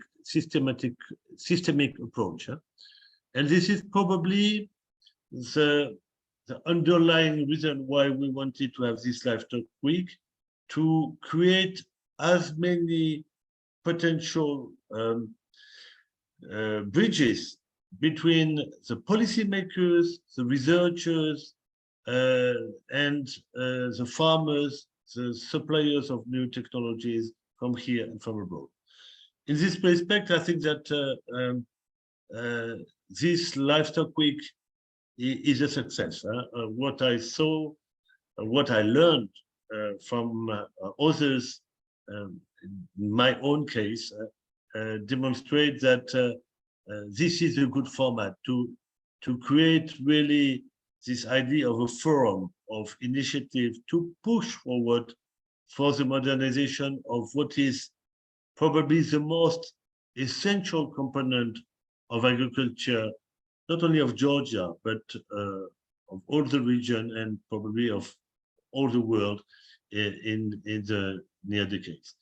I would like to finalize with the last presentation we had from Alban. It gives really the measure of the challenge we have to handle if we want to deal with this critical issue of climate change, for which definitely livestock and ruminants are very much part of the equation, both in terms of mitigation potential and adaptation potential.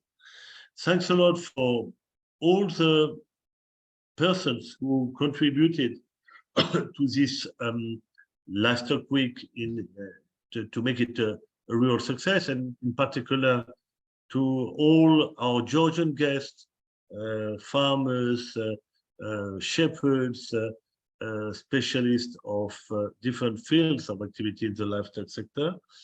Thanks a lot to you, dear participants, and thanks a lot to all the persons who took their time to present their work in the most efficient way. I give the floor now to Raphaël Joson from AFD, and then to George, who will join us from Brussels.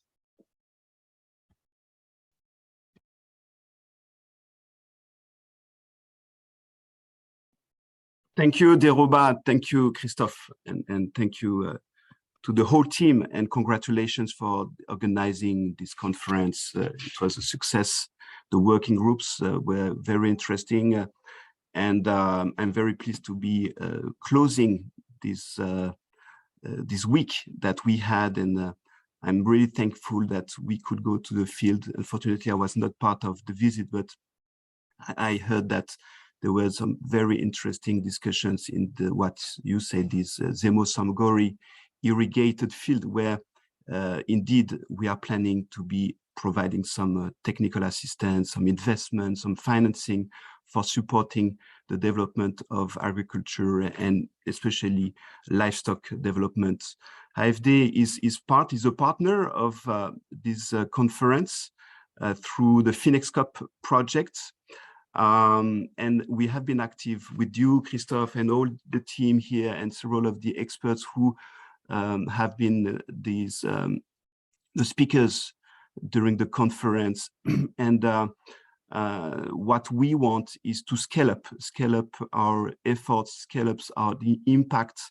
And with several other development banks, we are preparing some financing. Hopefully, the financing will be implemented already in 2023. The World Bank is already active. The ADB, EIB, and the AFD were joining efforts for supporting MEPA in its will to be providing some more investments, especially in the public infrastructure. And we want to be reaching this, what you say, this potential in agriculture, potential of Georgia. But we all know that it's not only a potential, it's a reality. It's a reality on the ground. There are so many farmers and stakeholders, entrepreneurs who are already reaching some very interesting results, not only in Georgia, but at the export. And we know that Georgia can do more, and Georgia can be a leader, a regional leader. And this is what we want to be achieving in the coming years. Then, as you mentioned, Zemo-Samgori irrigated scheme, it was actually the beginning, the startup, the starting point from our discussion with the Ministry of Agriculture. They wanted to invest in the infrastructure, but in the end, in the design of the project, we have broadened the scope, and we believe that we had to work on the Yori River basin, taking as a whole. As if you look at the livestock development, especially how the animals are actually circulating in the territories. Yes, of course, the production of forage and some other feeding products in the irrigated scheme is a key, but it's also pastoral land management is a key for feeding the animals, but also for the issue connected to climate, and the previous presentation was very relevant, and I thank you for that. Then yes, consolidated projects. We are proposing to finance with EIB 90 million euros projects, and we propose to have also EU engaged in Zemo-Samgori in the Yori River basin to make the Zemo-Samgori a cluster for agricultural development, a cluster for Georgia, but also for the region.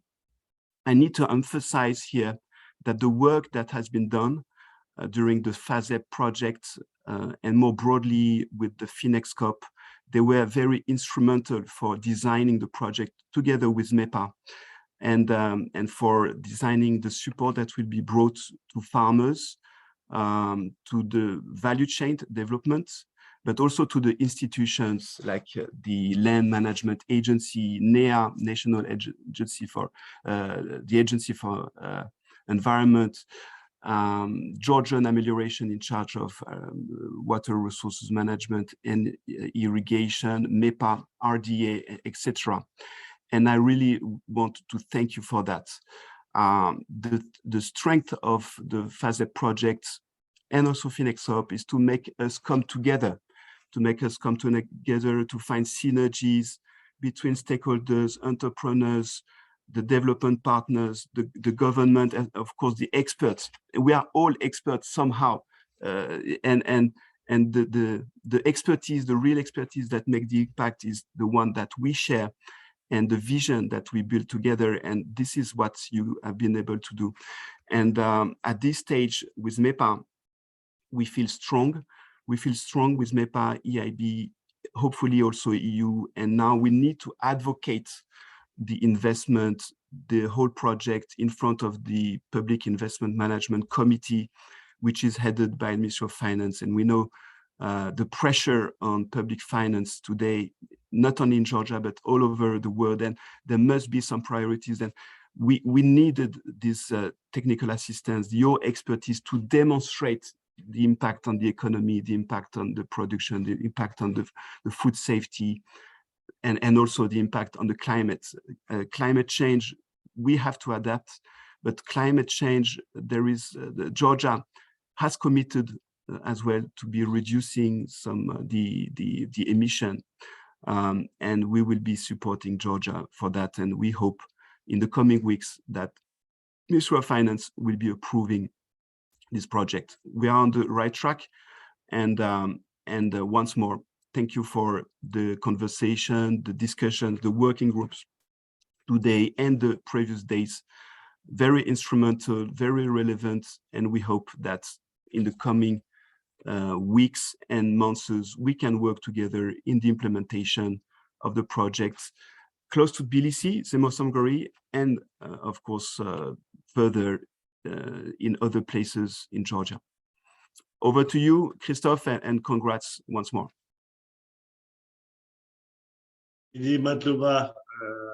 Raphael, and the floor is now to George.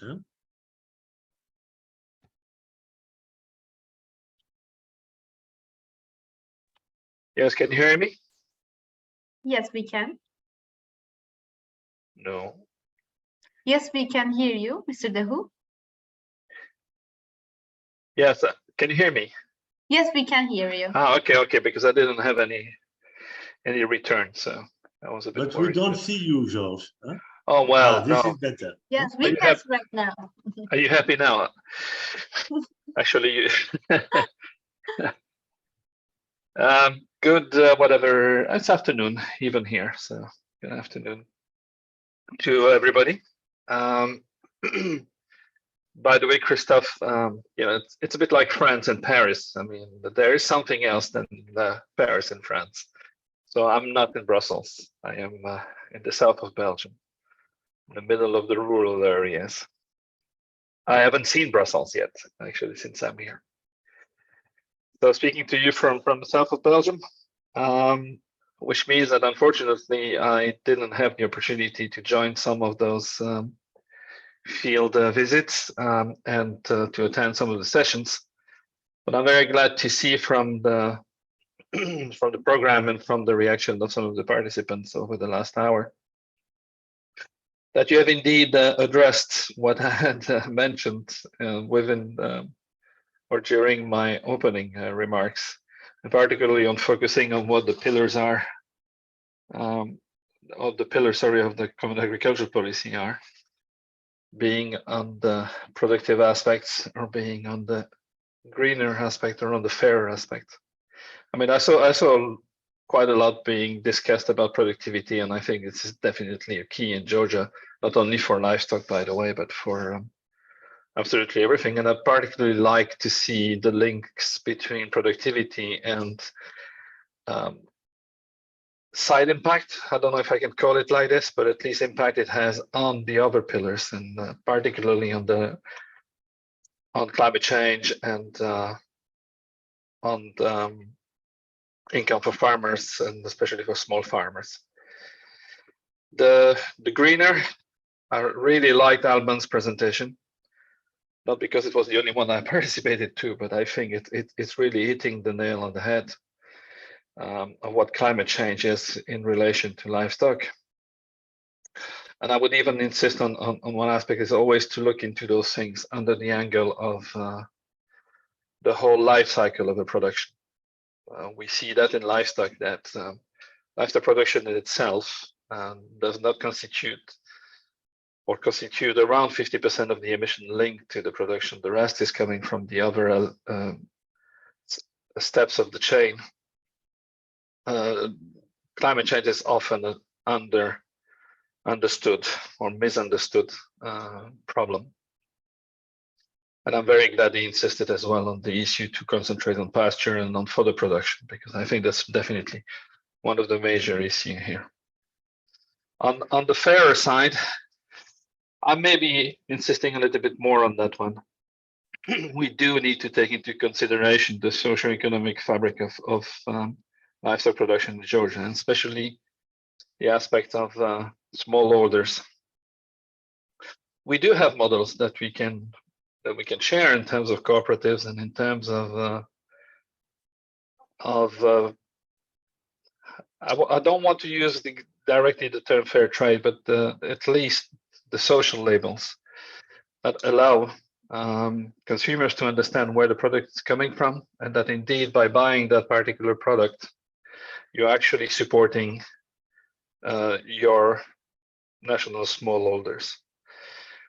And you know I like anecdotes, so let me share a little anecdote. What I always do when I go back to home is to check what's new in the supermarket. Now, I did that this time again, and I was reminding of one, and I will share it if you don't mind, because we always think that those things are specific to countries like Georgia or countries in the African continent or an Asian continent, but we do have the same issues. And this is an example of a product which is marketed by a cooperative called Fairbell, and which is working on the basis of fair trade principles. So making sure that the producers are getting a better share of the sales of the product, and that it is redistributed so evenly between the members. This cooperative is what is now around 10 years old, 11 years old, and has cracked the main retailer market. You find this now in every supermarket around. It represents over 550 farmers and a production of around 10 million liters of milk per year. So it is not small. And it is carried, as I said, by the main retailer market. Carrefour was the first one, not to name them, but as they are in Georgia, might as well. Carrefour was the first one to carry them, but it is now in every supermarket chain. What is interesting with them as well is that, and with this kind of model, is that they see beyond just their own production.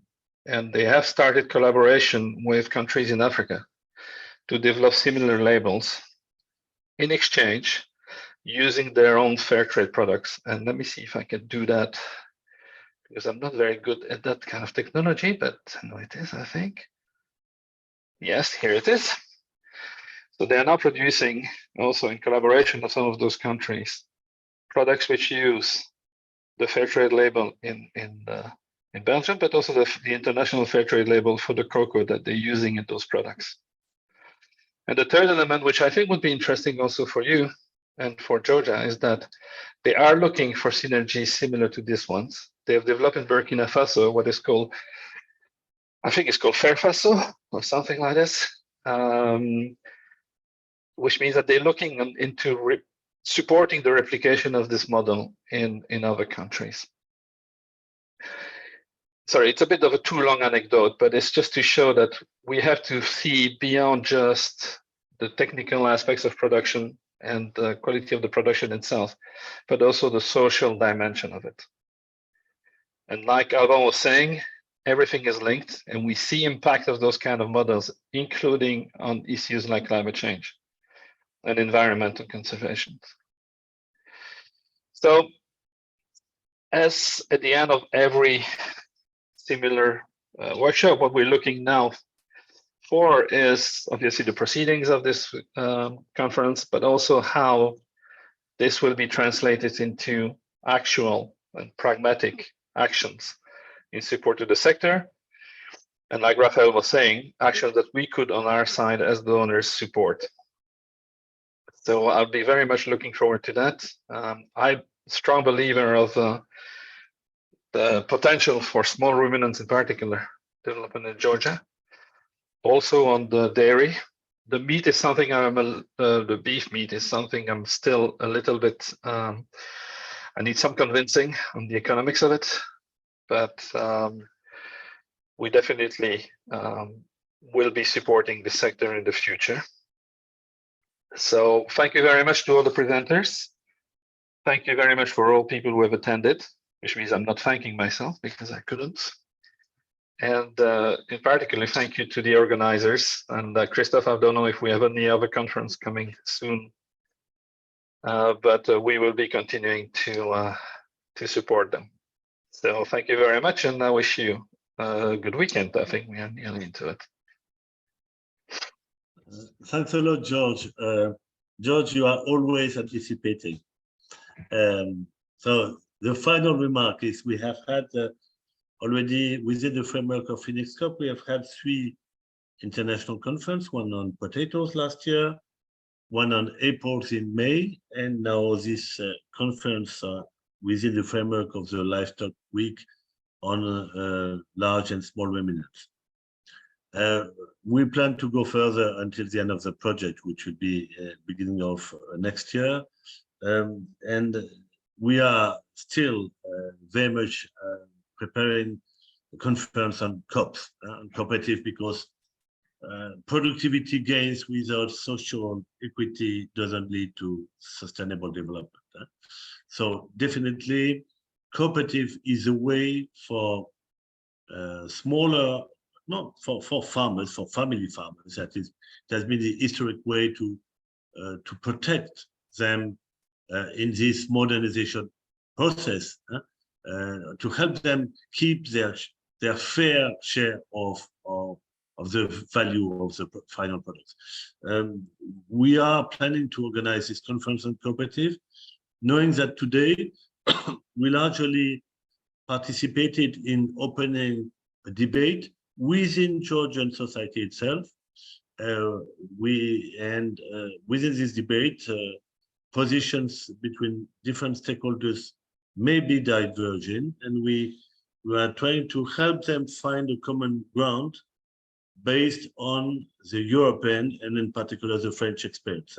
I have proposed both to Parliament and to MEPA if they want that FinExCoop organizes a study tour on COPs, which would allow them together to visit COPs and also to visit the International Cooperative Alliance in Geneva and the International Labour Organization, which is their own organization, UN organization in charge of COP. So yes, COPs and fair share is definitely a key element of our future and final strategy. And the same with this value chain approach you are pointing out. We are now seriously launching our work with Carrefour on fair trade within filière qualité for meat, for beef cattle, probably lamb cattle could be, or lamb meat could be the second stage. And in this respect, we definitely need to coordinate with projects which will take over in terms of food safety, in particular the new programmatic phase of NPART you have recently launched. So thanks to have opened the floor for the next conference, dear George, and all the best to non-Brussels Belgium. I wish everybody of you an excellent weekend. And once again, thanks to have been with us. And last but least, once again, thanks to our pilot organizer, Dilruba and Lola, for all the hard work they have done without my contribution, and with me being able to sleep on my 2 ears because I knew that it would be a perfect organization. Didi Maloba, Nachwandis. Thank you so much. Thank you so much for your kind words. Thank you very much, Mr. Dehu, for your contributions on the closing remark, even if you can attend only this part, but your anecdote regarding climate and social dimension is really inspiring.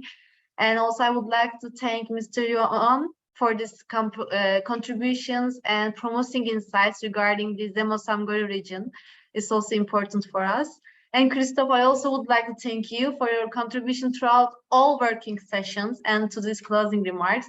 You are always been a great team leader for all of us, and we always feel your support on your behalf, on our shoulders. And thank you very much, all presenters. All the presentations delivered today are so pragmatic and enlightening also on Tuesday. And thank you very much for the participants for your time and your interest to the livestock related working sessions we delivered. And lastly, I would like to thank my dream technical team to name in person Lola, İlker, Ufuk, Tornike, Dilara, Seray, and Tiko. It's a great team working opportunity with you, and it was a hard working to implement this livestock week It was a pleasure to work with you all, and being this, personally, it's a great pleasure to being the master of ceremony of this event. I was honored, and I think we reached to the end. Again, thank you, everyone. Do you want to add something? Yes, we forgot the call, huh? Because it is the most. We forgot our translators and interpreters. Huh? That's correct. Who did a great job. And thanks a lot also to FAO to have co-shared the cost of this interpretation with us. Huh? Definitely. And as we mentioned before, we made this organization in partnership with Ministry of Environmental Protection and Agriculture, FOIMPORT, and FOSE Small Ruminants. So they are also, their participation are also valuable for us. And as you said, so for this all communication in different languages, our translators are so valuable for us. I'm reaching to the end right now and about to close the event. If you want to add something, dear panelists, it will be welcomed. And waiting, if you have any rising hands here, I cannot see. Okay, then I'm closing the event. Thank you again for your participation and your time. See you soon in another event. Thank you very much. Bye-bye. Bye-bye. Bye. Bon.